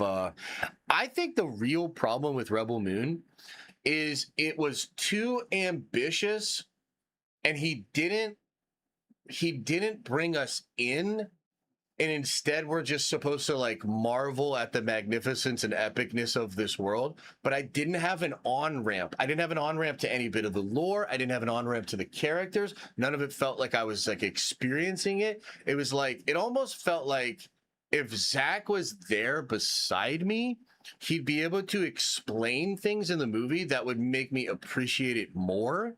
But that's a big fucking problem because he's obviously not going to be next to everybody that's watching the movie. So to me, like, I think the biggest problem there was the distance between the story he thought he was telling people and the story that was actually received by the audience. So it's a little bit like a writing, but it's a conceptual thing too. That's just my opinion. Annihilus would be scary under the direction of Snyder. Nova would be a good fit. I agree with that. Yeah, I agree with that. He might direct Blade. Yeah, if they do Blade, I'm pretty sure the Blade movie's gone. But I think Mahershala is still sticking around, although a lot of his comments recently kind of make it seem like maybe he's not, you know? So maybe there is something bad going on there. Zach's Marvel's Masters of Evil with Zemo. Oh my God, that would be incredible. Yeah, that would be incredible. World War Hulk, Blade, Armor Wars, Thor 5. You know, Armor Wars is an interesting one. Yeah, that's an interesting one, man. Yeah. He burned that bridge. Maybe. It's hard to say. Look, some of that could be he said it in an interview and he's being cheeky. And then maybe we misinterpret it and we're like, oh no, he's big mad. But he might already have, like, he might actually know he's in Secret Wars and shit. So maybe he's just being cheeky and we misinterpreted it. I don't know. Zack Snyder doing Warhammer? I think it's a strong possibility. The only thing that makes me think Zack will not be doing Warhammer, at least the first one, is because it seems like they're two shows. So it's an animated show and then a live action show. And although that live action show is probably incredibly ambitious, Mike Flanagan's writing the scripts right now. You know, Zack's more of a film guy. He did some television work and he worked in music videos. Zack was like a big music video guy right up until he got that first big break a little bit later in his career. So yeah, I don't know. What if Snyder does a Daredevil movie? I mean, I could see Snyder doing a really good Daredevil movie, but like, what's the Daredevil movie that makes us go out to the theaters like Spider-Man Brand New Day? You know? Yeah, it's really interesting. I just think Squadron Supreme would be so good, but maybe you do Squadron Supreme as the villains. So maybe you do Midnight Suns, Dark Avenger Reign. And it's like they're either in a reality or it's our 616 reality, and there's this Dark Avenger group that's the, you know, then them. I don't know. That could kind of cook. Yeah, I legitimately, I would be very, very excited for whatever he would do. Zack Snyder sucks. He should never make another comic book movie again. Gunn, for all his faults, is a much better director than him. Yeah, I don't agree. That's fine though. If you truly believe that, I wouldn't argue with it. The whole thing is it's like subjective, right? Like what you like, what I like, it's kind of different. Zack is objectively though, I think, more commercially viable. You know, I think Gunn works better when he's reined in. And I think his work with Marvel, for the most part, was him to a degree reined in. Whatever he's doing with DC right now feels like he is not reined in at all. Superman, to be fair, I think he reined himself in. Maybe that was the studio a bit too. But yeah, I think Zack's stuff is more commercially viable. But they both have big L's on their resume too. You know what I mean? Like they legitimately both have big L's on their resume. They're both guys that probably need a solid end of their career to solidify their legacy, you know? And I think they're both in interesting places. Like Zack's doing this very intimate movie right now with The Last Photograph. Zack's going to do this movie with the UFC movie. And I think that's a bit larger scale, but it seems like he'll put an intimate spin on it. But like, you know, like the commercial aspect is real, you know, like you want to be commercially viable as a big Hollywood director, right? So yeah, I'd be interested to see what he did. I am really interested in what Gunn will do after he gets fired, because like I'm basically convinced. I don't know about you guys, but I'm basically convinced that Gunn is gone, because otherwise, wouldn't they have made an announcement about his contract by now?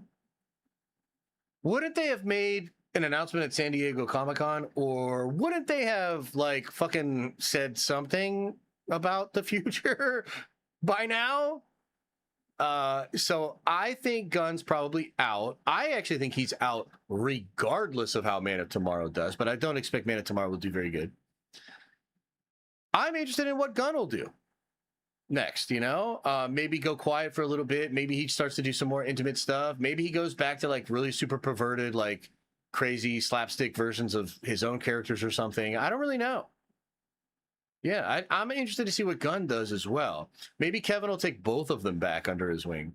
Like he rehabilitates Snyder and then he rehabilitates Gunn, and then I don't know. That could be funny.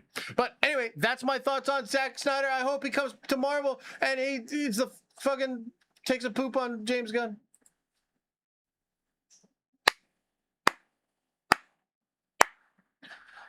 All right, chat. Oh, last topic of the day, which is good because Papa's getting tired. I might have to go put a coffee or espresso on, actually. Hang on. Oh, I got a little more here. Hang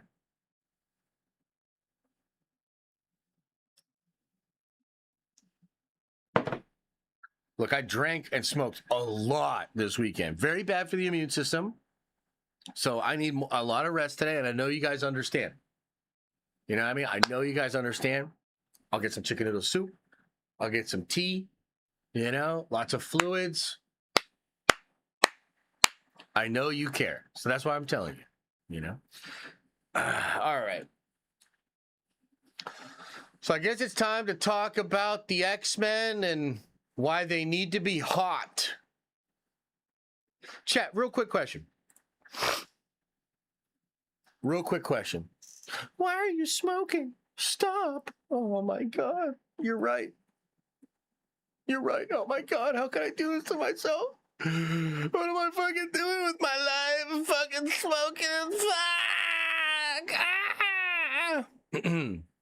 Oh yeah, no, dude. I smoke cigars, smoking a pancake, bong and a blitz. You know what I mean? Dude, hell yeah. How do you take your coffee? Black. You got the problem with this? I take coffee black. You got the problem with this? Yeah.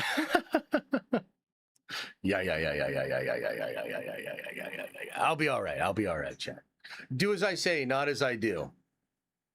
All right, should we talk about that? Real quick question. What is a pancake bong? Smoking a pancake, a bong, and a blitz. You never seen that Austin Powers? It's in Austin Powers. Have a smoke and a pancake, bong and a blitz. All right, anyways,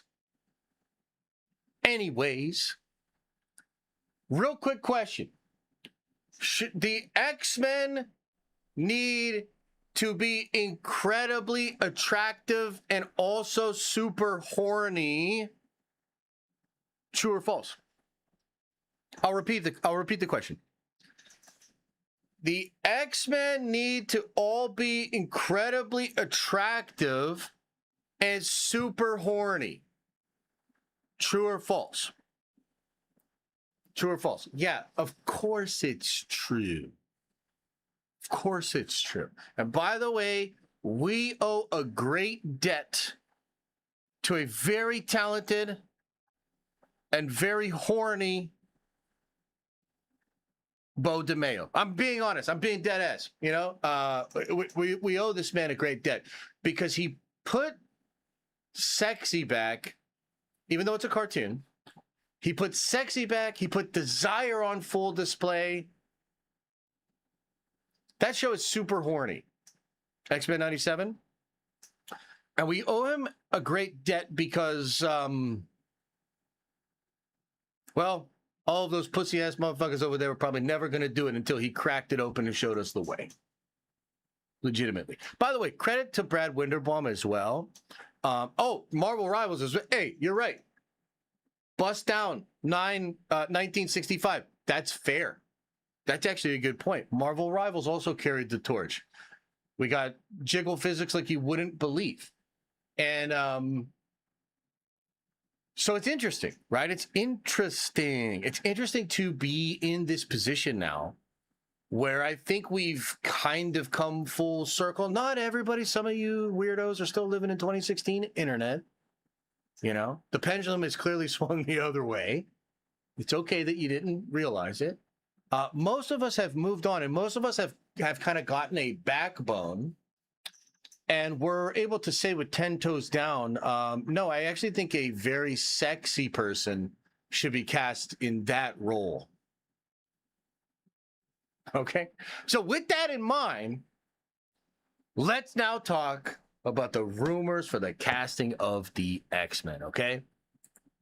So we got a ton of little rumors and a ton of conversation around the cast of the X-Men for the MCU reboot.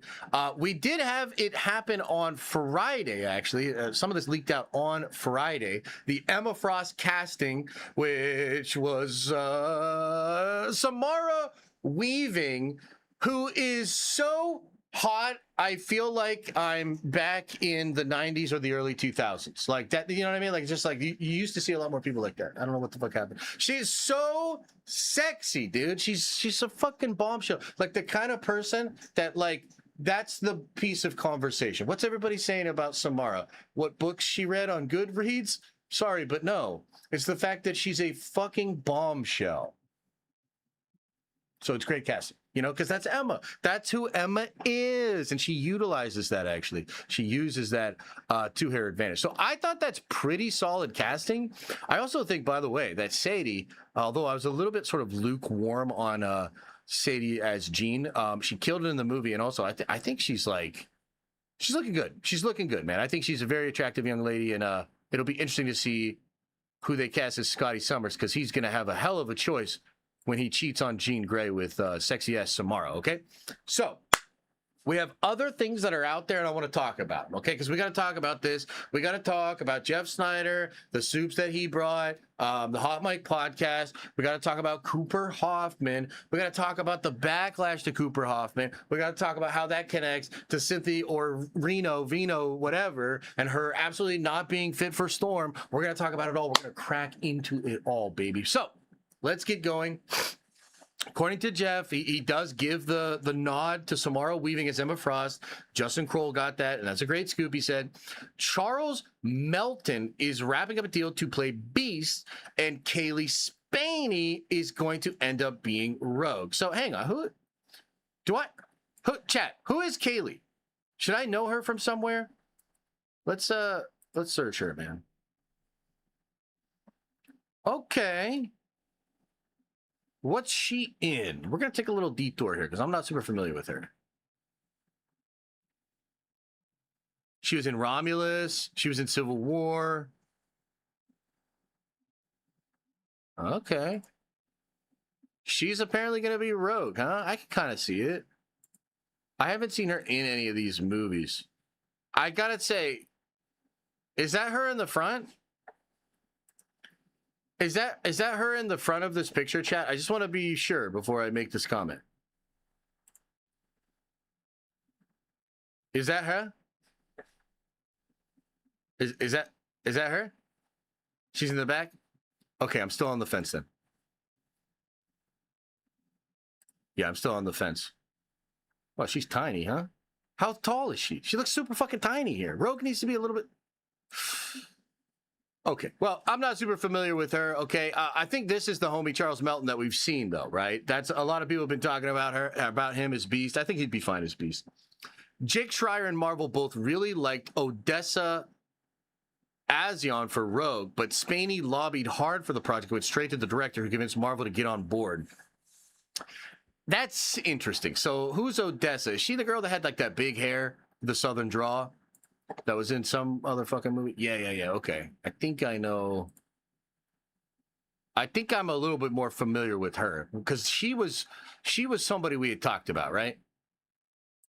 I gotta be honest. I kind of think they might be fucking that up. I think Odessa might be a better pick there, but again, maybe I guess we'll wait and see what's up with Spaney. How tall is Spaney? Does it say how tall she is? Because if she's like 5'2", I'm gonna shit my pants. Where's her? She's 5'1". Marvel.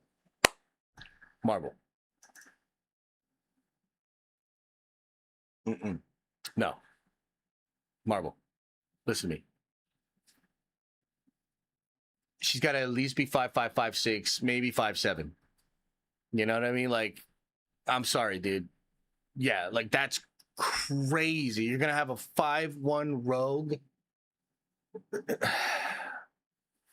Nah, dog. And this is the thing. It's like, oh no.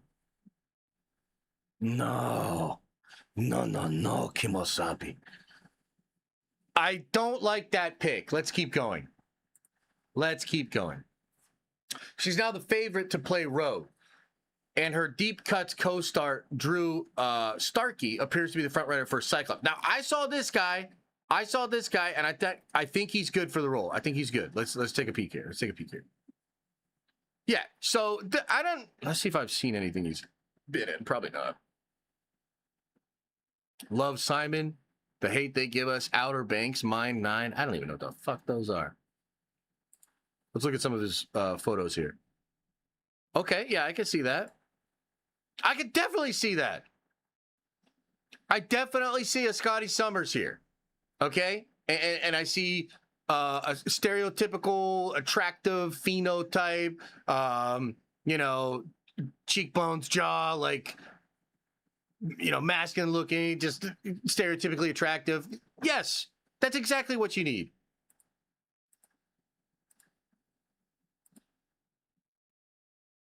What the fuck is this doing on here? He's not any of those people. Yeah, so I think he would be good. Let's keep going here. I understand that there was some hesitation regarding Starkey at first, as he supposedly gave off Big Brother vibes against Spaney. Listen to me, that's Spaney's fault. She's 5'1". Find me somebody that would stand next to her that wouldn't give Big Brother vibes, dude. Are you kidding me? That's her fault. That's her fault. Okay, but anyway, give Big Brother vibes along Spaney, but I'm told Feige eventually got past that. I think Spaney looks so young that anyone might give off those kind of vibes of sibling next to her, at first glance, at least. But she's proven herself a great actress, and I'm glad that it sounds like Marvel has come around on Starkey, who is due a big role as a studio blockbuster. I like this guy. Yeah, hey, real quick, chat. Have any of you watched him in anything, Drew Starkey? I have not seen any of those projects, so I don't really know. But it seems like Jeff's kind of feeling like it might be a good pick. Jeff says he believes Professor X is between Bill Skarsgård and Tom Felfrey from Ozark. That's kind of interesting. I don't really remember this guy. Who the fuck?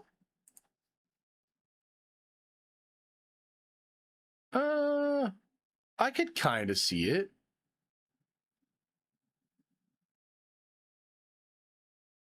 I like Skarsgård. I like Skarsgård.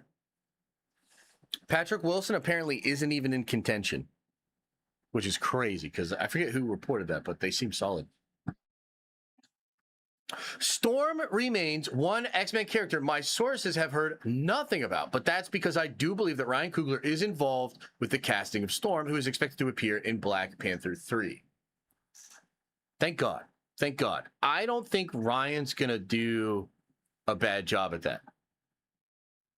I think from what I understand, I think Ryan Reynolds would have done a bad job about that. He really wanted Cynthia.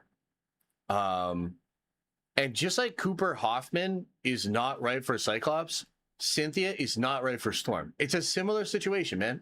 Like, they're not, like, atypically, standardly considered attractive enough to play these characters. As we established at the beginning of the segment, the X-Men need to be incredibly attractive and incredibly horny. Okay? And so I think that, you know, with the Cynthia thing and with the Cooper Hoffman thing, I think there's actually a pretty big similarity there. There's also a lot of double standards because I saw Grace Randolph and others taking some serious shots at Cooper Hoffman. I actually don't mind that. I think that's fine. But I think I should equally be able to take shots at Cynthia because she is a far worse choice for the exact reason that you're calling Cooper Hoffman, whatever you're calling. She said she's never seen a human being look more like Beast. You know what I mean? And that's a joke. It's a little bit of a shot. But why is that okay? And I can't fucking say that Cynthia Orvino looks like a creature of the night? Too much so to be Storm. Okay? So, again, I think as we've been kind of circling around and we've been talking about it, at the end of the day, and maybe it really was just how weirdly asexual and weirdly, like, sterile the MCU became. I mean, I made videos about this. A lot of people made videos about this. It was laughable. You look at the Marvels, and you've got these three ladies, you know, one's really, really young, but the two gals, you go look at their Instagram, Tayana and Brie, and they are being very sexual, very proud of their femininity and their sexuality on their own personal accounts. And Marvel puts them in these weird trash bag looking suits and tries to just like desexualize the characters completely.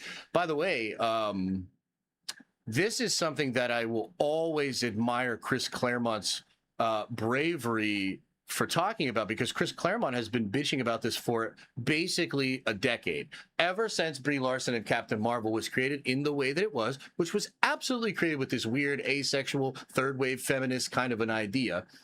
Chris Claremont lost his fucking mind because he wrote so much Carol, and one of the best things about Carol was that she's a fucking bombshell, dude. She was super sexy. And this, again, it's just like, you don't have to agree. It's just that a lot of people had a big, big problem with it, and it obviously didn't perform well in the zeitgeist. So to me, I actually think it's really cool that a lot of people, whether they're doing it for Cooper or whether they're doing it for Cynthia or whether they're doing it for other certain characters in the X-Men, I actually think it's fucking great that a lot of people on the internet have formed a backbone and they're not afraid or ashamed to say that the X-Men should be some of the most fuckable people you've ever seen. And that's what they are. That's a part of the identity. And so I just think it's kind of interesting, man, that conversation has circled this idea that Coogler would be the one to cast it. I personally think, and I wonder what you think, but I personally think that Coogler will not do us wrong here. I personally think Coogler will cast an absolute bombshell of a Black Queen to play Storm. Somebody that we all are incredibly attracted to. Knock on wood. We're in your hands, Ryan. We're in your hands. Elsewhere in the MCU, it may have taken a while, but David Johnson was finally revealed as the new Black Panther. Something I've been telling you about for ages. Yeah, Jeff did tell us about this for ages, and he fucked it all up. This is one of the biggest L's that Jeff ever held, and frankly he should hold it a lot more, and you guys should give him a lot more shit about it, because he initially reported that the actual character of T'Challa would be recast, and he was wrong. He created a lot of false hope because he's too stupid to understand what Marvel actually does. He considers it to be not worth his time to actually understand, and yet worth his time to report and monetize. So it's a super big L on Jeff's part, and we should all actually bully him about it for the rest of time. So I'm glad he talked about that. Yes, he's T'Challa's son, not T'Challa himself, but the character has nonetheless been recast. No, Jeff. So he was cast 6 months ago. I suspect Marvel knew they had the right guy, blah, blah, blah, blah, blah. We all know that Denzel Washington is going to be in Black Panther 3. That's no secret. Yep, that's true. He won't be the only Oscar winner. Ooh, that's kind of exciting. Oh, it's Daniel. He's pretty good, though. It is what it is. While the Avengers movies remain top priority at Marvel, Black Panther 3 and X-Men will be entering pre-production within a few weeks of each other, so they're next on the list. Sean Levy's Ghost Rider is further down the line, and I'm told that it is not even actively casting. I'm a little frustrated by that. Why would you even announce that shit then? You know what I mean? But it is what it is. I've heard that, or he's told that Sacha Baron Cohen will return as Mephisto, though he won't be the film's main villain. I've also heard the potential love interest of Ryan Gosling's Johnny Blaze, Oscar-nominated, age-appropriate one too. Okay. Johnny Blaze is good. It is good that he's going to be Johnny Blaze. I wouldn't be against Danny Ketch, but if it really is going to be Johnny Blaze, I think that's probably it though. Rosamund Pike, who's 47 next to Gosling's 45, the South African actress, is an ethereal beauty about her, and she just starred opposite Baron Cohen in the Netflix movie Ladies First. Yeah, she's a babe, man. She is an absolute bombshell, so I think that's great. I'm told that Johnny Blaze will be the only Ghost Rider to appear in this movie, which is expected to shoot on location in California, Nevada, Oregon. I'm also told Gosling's Ghost Rider is expected to be introduced in Secret Wars. Wait, what? Gosling's Ghost Rider is going to be in Secret Wars? I think that's a pretty big deal. That's pretty cool. Maybe him and Blade will have a stare down. That'll be exciting. Levy apparently pivoted from Star Wars Starfighter to Ghost Rider because of his Deadpool and Wolverine star. Ryan Reynolds has been a little slow to write the next Deadpool movie. Understandable, since he's a little distracted with his entire career falling apart, everybody turning on him because of his wife. I can't believe Jeff said that. And now let's talk about Wonder Man cancellation. Let's not. Oh, you know what? Let's, because Jeff's told that this is a part of a larger strategy to effectively exit the live-action TV business. Not entirely, but for the most part. Thank God. Thank God. Marvel really is doing the things that none of these other studios are doing. Marvel is really learning the lessons. Marvel is really changing. Like, you gotta give them credit, man. They are doing shit that other studios wouldn't do. Legit. And I think that's great. Okay, let's leave it there. Let's leave it there. So mostly, guys, what I really wanted to talk to you about was the casting of the X-Men. And again, I think that we've really reached this spot, which, like, maybe at the end of the day, what we really need to do is be grateful for the Phase 4 and 5 fall off. Because I think that fall off was a very harsh lesson to Marvel. Frankly, I think if She-Hulk wasn't berated as much as it was, if She-Hulk wasn't as hated as much as it was, if the Marvels wasn't one of the biggest bombs in the history of Hollywood and hated the way that it was, I think you might be getting some silly-ass, stupid 2016 mentality shit with your X-Men. And I think that part, like, again, we owe Marvel Rivals, we owe Bo DeMayo, but also we owe ourselves a little pat on the back, because we did kind of kick the shit out of Marvel and talk all kinds of shit on them when they were fucking up. So they had a lot of input. You know what I mean? They had a lot of feedback from fans. They had a lot of examples of how we actually would spend our money, time, and attention. And legitimately, I feel no weirdness about saying this. The X-Men need to be sexy. They need to be horny. They need to kind of be at each other's throats and all fucking each other behind each other's backs. And you want, like, really beautiful, attractive people to play these roles. And that's okay. And it seems like Marvel understands that with a lot of the casting that we're hearing, with a lot of, I mean, that Emma Frost casting gave me a lot of hope. A lot of hope. And so long as we can avoid some of these bad rumors for castings and things of that nature, I think we're going to be okay. So that's the take. That's what I got to say about the X-Men and all the rumors. What do you think, chat? What are your thoughts?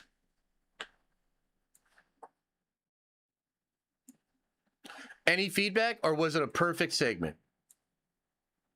And a lot of blood rushing somewhere. She is fucking stunning, dude. Like, that is like the kind, that's exactly the kind of beautiful, which I gotta tell you, I personally feel, well, we're not ready for shorts yet. We're getting the other editors plugged in. We're gonna do shorts soon. I really do feel that Storm is an equivalently important character insofar as Storm being sexy. Like, I think literally, in the same way that you look at Samara and you're just floored, I think you need that for Storm. And I think you can have that with Storm. I think there are beautiful black women that also could act the shit out of that. So that's what I'm looking for. And I'm really hoping that we get that, you know what I mean? But yeah, I'm sort of encouraged by it. I do appreciate that Marvel seems to be doing the right things. And just like Jean doesn't need to be Rey Skywalker, and Jean can be messy and be broken and be flawed and still be hot and be confusing and intriguing, I definitely think that's exactly what you need for the X-Men moving forward. Yeah. Any thoughts? Any questions? What do you think? Jade Cargill, she would be incredible. Yeah. We need a long hair Storm too. Yeah, just some hair would be good. Yeah. Oh my God, look at the Shine post about Storm. I'd rather not. I'd prefer Nicholas Alexander Chavez or Pat Schwarzenegger as Cyclops. Pat Schwarzenegger could be good. Yeah. Cardi B as Storm. God damn it, Carl. She's hot, but bunnies need to be brunette. I saw that before you deleted it. Who do you want as Beast? Oh man, I don't mind the kid they are picked so far for Beast. Beast is kind of an interesting one because he's like almost full prosthetic, or he'd be full CGI, right? There's a Kaylee Spaney audition tape. Oh man, why do I feel like this is gonna be bad? Why do I feel like this is gonna be bad? Oh no. Oh no, what the hell is this? Oh, okay, some jiggle physics. I see what you mean. Okay, so look, I'm not gonna show you guys this. But have you ever seen that Pacino movie? Where he's like, she's got a fat ass! And your head is all the way up it! For whatever reason, that quote from that movie popped into my mind. Yeah, maybe she could actually play the role. You know, I'm coming around to it. Yeah, Heat, good one. That's a good one, bro. Let's see here. Darth Saber with a 10 spot. Appreciate you, man. Says, so if Jean Grey controls MJ in the scene with the kiss, then MJ won't remember anything, right? So therefore, true love kiss needs to happen again so we can actually break the spell. Thoughts? I don't think the kiss has anything to do with it. I think it's more like those thoughts are just gone. Maybe Jean, when she broke through, was able to use power so strong that it pulled some of it out, or maybe it broke something that the spell had covered up. We're not really sure. You just want to see him kiss again, don't you? Drag that Odessa Azion isn't Rogue or someone. I mean, I think she would be an incredible Rogue. I really don't think the 5-1 gal will get it done. But somebody did just show me a video of her butt. Or she put the memories from Peter's mind into MJ's. Ooh. Huh. Maybe. Huh. Maybe, yeah, huh. Huh, yeah, huh, maybe, huh. Yeah, maybe. Huh. Oh, yeah, that's interesting. Yeah. Huh. Pardon me. The Exodus says, aside from nailing the X-Men cast, I really hope they closely follow the original class roster being followed by the Uncanny roster. Well, I think one thing we could say for sure, brother, is that they're putting a lot of thought into it. And it seems like, because like, remember, like even before they announced Jake, they had Michael Leslie come in after 9 months of hearing pitches. He wrote a spec script That's now being rewritten by this Danny guy, I think is his name. So you can see, like, this has just been very important to them. They've been working a lot on it. Hey, by the way, not this Friday, but maybe 2 Fridays from now, D23, according to Daniel RPK, they are absolutely going to announce the new X-Men cast at D23. And that's part of why we're hearing all this casting buzz now, is that they've been working on it because they really want this to be ready for D23. So that's going to be crazy. We're going to get that. That'll be a really fun stream. A couple Fridays, we'll go live for that. That'll be really fun. I thought they were hinting at Peter and Yelena having some tension. I think anybody with blood in their veins would have a little bit of tension seeing Black Widow naked in a bathhouse. So yeah, you're probably right. Jake from State Farm, absolutely. Tom Sadie, oh my God, Carl! Carl! It's a family show. It's a family show. Did I could see Jeremy Allen White as Wolverine? Maybe. I feel like Wolverine they're going to leave alone for a while. I think they're just going to do Jackman, not have Wolverine in the main X-Men, and then eventually they find him or something. But we'll see. Bill Skarsgård should be Xavier. Jeremy Allen White, Wolverine, Odessa as Rogue, Ian Elderberry as Storm. Okay, I'm not familiar with her. I'll check that out in a second. But yeah. I generally like a lot of what they're casting or what the casting rumors are. Like legit, it does seem like they're putting the hashtag time in. Okay, yeah, I can kind of see her as Storm. Yeah, I can kind of see her as Storm. Jean does say that there was absolutely nothing in any of the memory. Yeah, she said there's no thoughts of you at all in here. Yeah. I think AO's good. That's not exactly what I'm looking for, but maybe a little bit closer and not so far away as Cynthia, in my opinion. I feel like Bill is too tall for Xavier, or am I just tripping? Well, the thing, he'll mostly be sitting down. You know, he'll mostly be seated. So I don't know that it matters how tall he is, you know? Yes. All right, well, I think that's a good segment on the X-Men casting. I think it's cool, man. We're going to find out soon.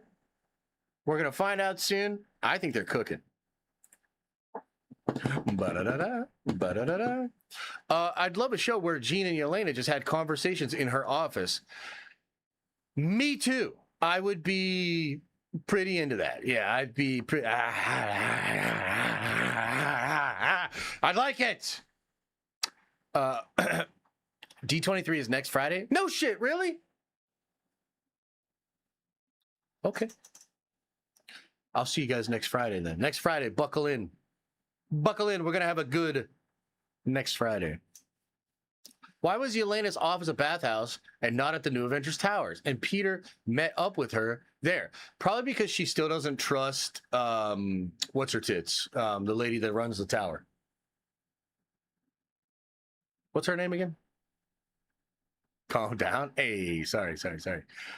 You're looking bulky these days. Congrats on the come up. Thank you, man. Yeah, we're lifting hard. I lifted way too heavy a Saturday morning when we were I went into the hotel thing and I was just feeling myself.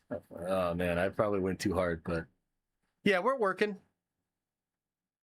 Are we getting a full X-Men cast? Are they going to be introduced more each installment like always? I think you're going to get a pretty good list at D23.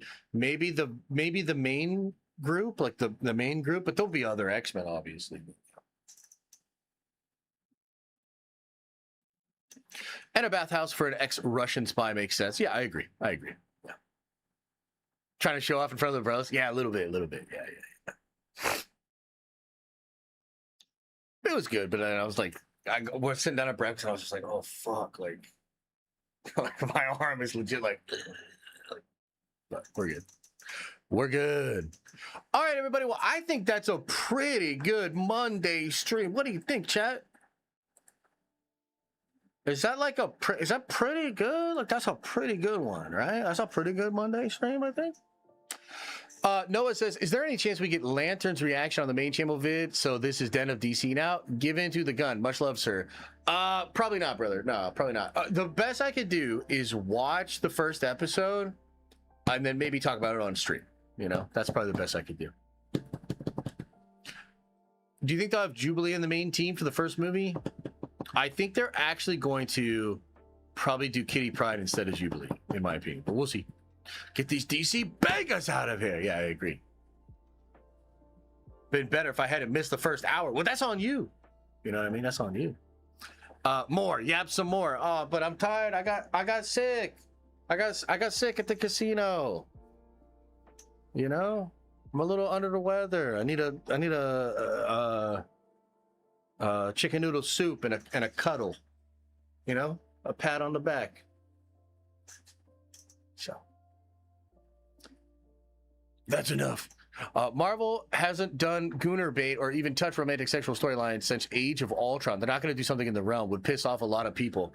No, it won't. It literally won't piss off a lot of people. Like, that's what I'm trying to tell you, and that's what I think Marvel needs to know. And yeah, you're just wrong, dude. Like, I'm sorry. Like, maybe there's some weirdos out there that are like asexual and think any level of desire or desirability is wrong. But yeah, that's so stupid. So I guess what I'm trying to say is the people that get pissed off on that literally don't matter. They literally don't matter. If you take those people and their opinions into consideration above the vast majority of people that want sexy ass X-Men, then you are retired.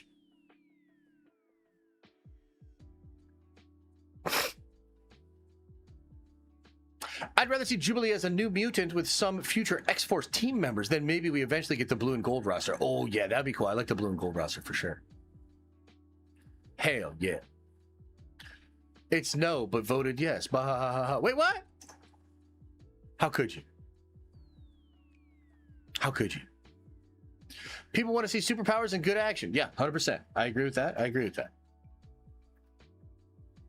Look, I think we've kind of come around to this, if so facto. You know, Grace Randolph always talks about beefcake, and she talked about how, like, the Marvel Cinematic Universe used to have a lot more beefcake, and I think that's true, but that's really just saying the same thing I'm saying, just from a different perspective.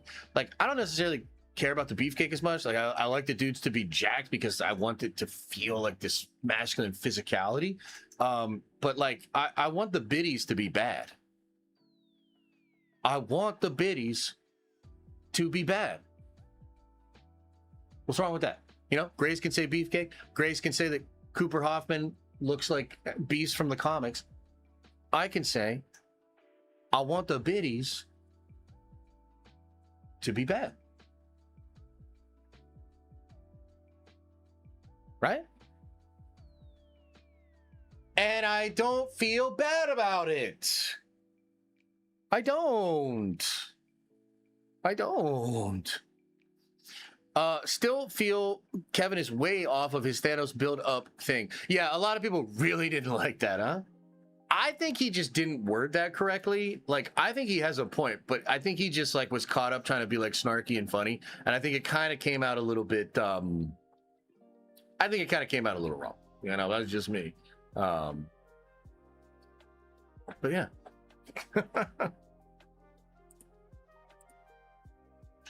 Cheesecake and beefcake. Amen. I agree. Give us baddies. Indeed, right? Like, come on. What are we doing here? What are we doing here? Josh wants the Sentinels to have cake too, I bet. Dude, imagine they made a Sentinel and it was like a Cardi B Sentinel.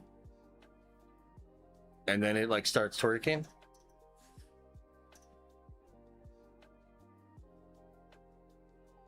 I don't want that. I don't want that, actually. No, I don't want it. I don't want it. Josh, we need Deadpool to die in X-Force. Yeah. Yeah, I wouldn't be against that. I think Deadpool's had enough. You know what I mean? Like, I think Deadpool's had enough fun. I'd let Deadpool sit on the shelf for like a decade. No movies, no video games, no television, no comics. You know what I mean? I'd probably just put him on the shelf for like 10 years. You know, just let it like just kind of just fade away from our memories. You know. That's just me. I don't always get what I want, you know?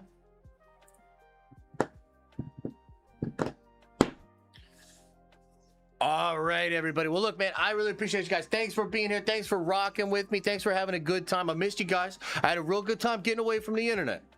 You know, it was cool to like be in the real world and do real shit and not see how people act. Guys, people on the internet don't act how people act in real life. I don't know if you noticed this, but like the internet gives you a license to be like a real bitch boy or like a real like cranky hoe. People don't generally walk around and just constantly complain or like try to corner you on one little thing you said and the way you said it. Most of the time in the real world, people are just chill. Like I like just get away from the internet a little bit. Like it's not real. That shit's not real. Like the homie that was like, oh dude, that's gonna upset a lot of people. No, it isn't, dude. Get off the internet. It's literally not. Get off the internet.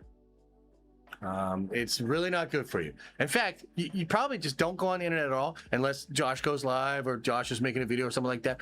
You know, like other than that, please, like do yourself a favor. Get away from the screens. Get away from the screens. Go have some fun in the real world with real people. Go see Spider-Man. Go touch some grass. That's what it's about.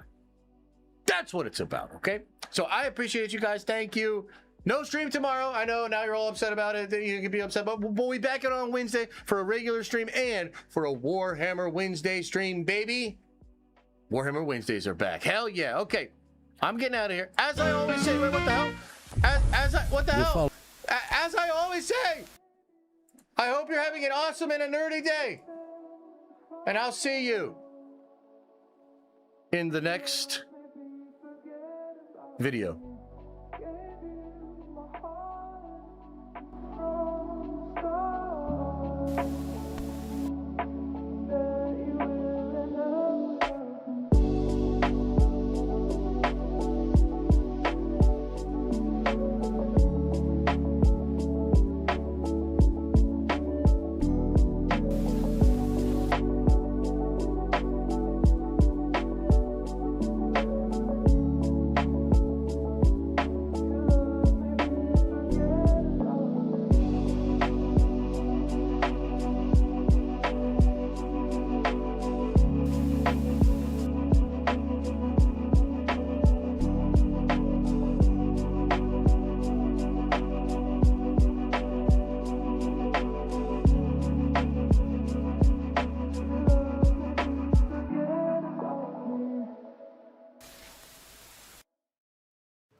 Is everybody gone? on.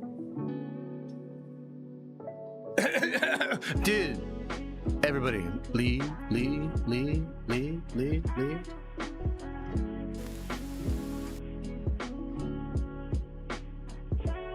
Oh man, another happy landing, another lovely stream on a Monday. Appreciate you being here. Thank you so much. It's so crazy that Marvel's actually coming back. Like I've been here the whole time. You know what I mean? I've been doing it the whole time. It was hard. It was bad. It was rough. Almost $1 billion in an opening weekend. Doomsday up next. X-Men Saga. Holy. We might actually be back, boys. Crazy.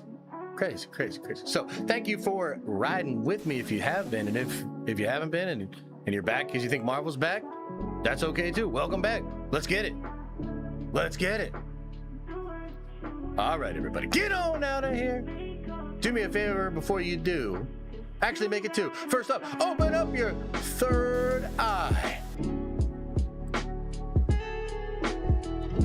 And then wash out your stinky butt.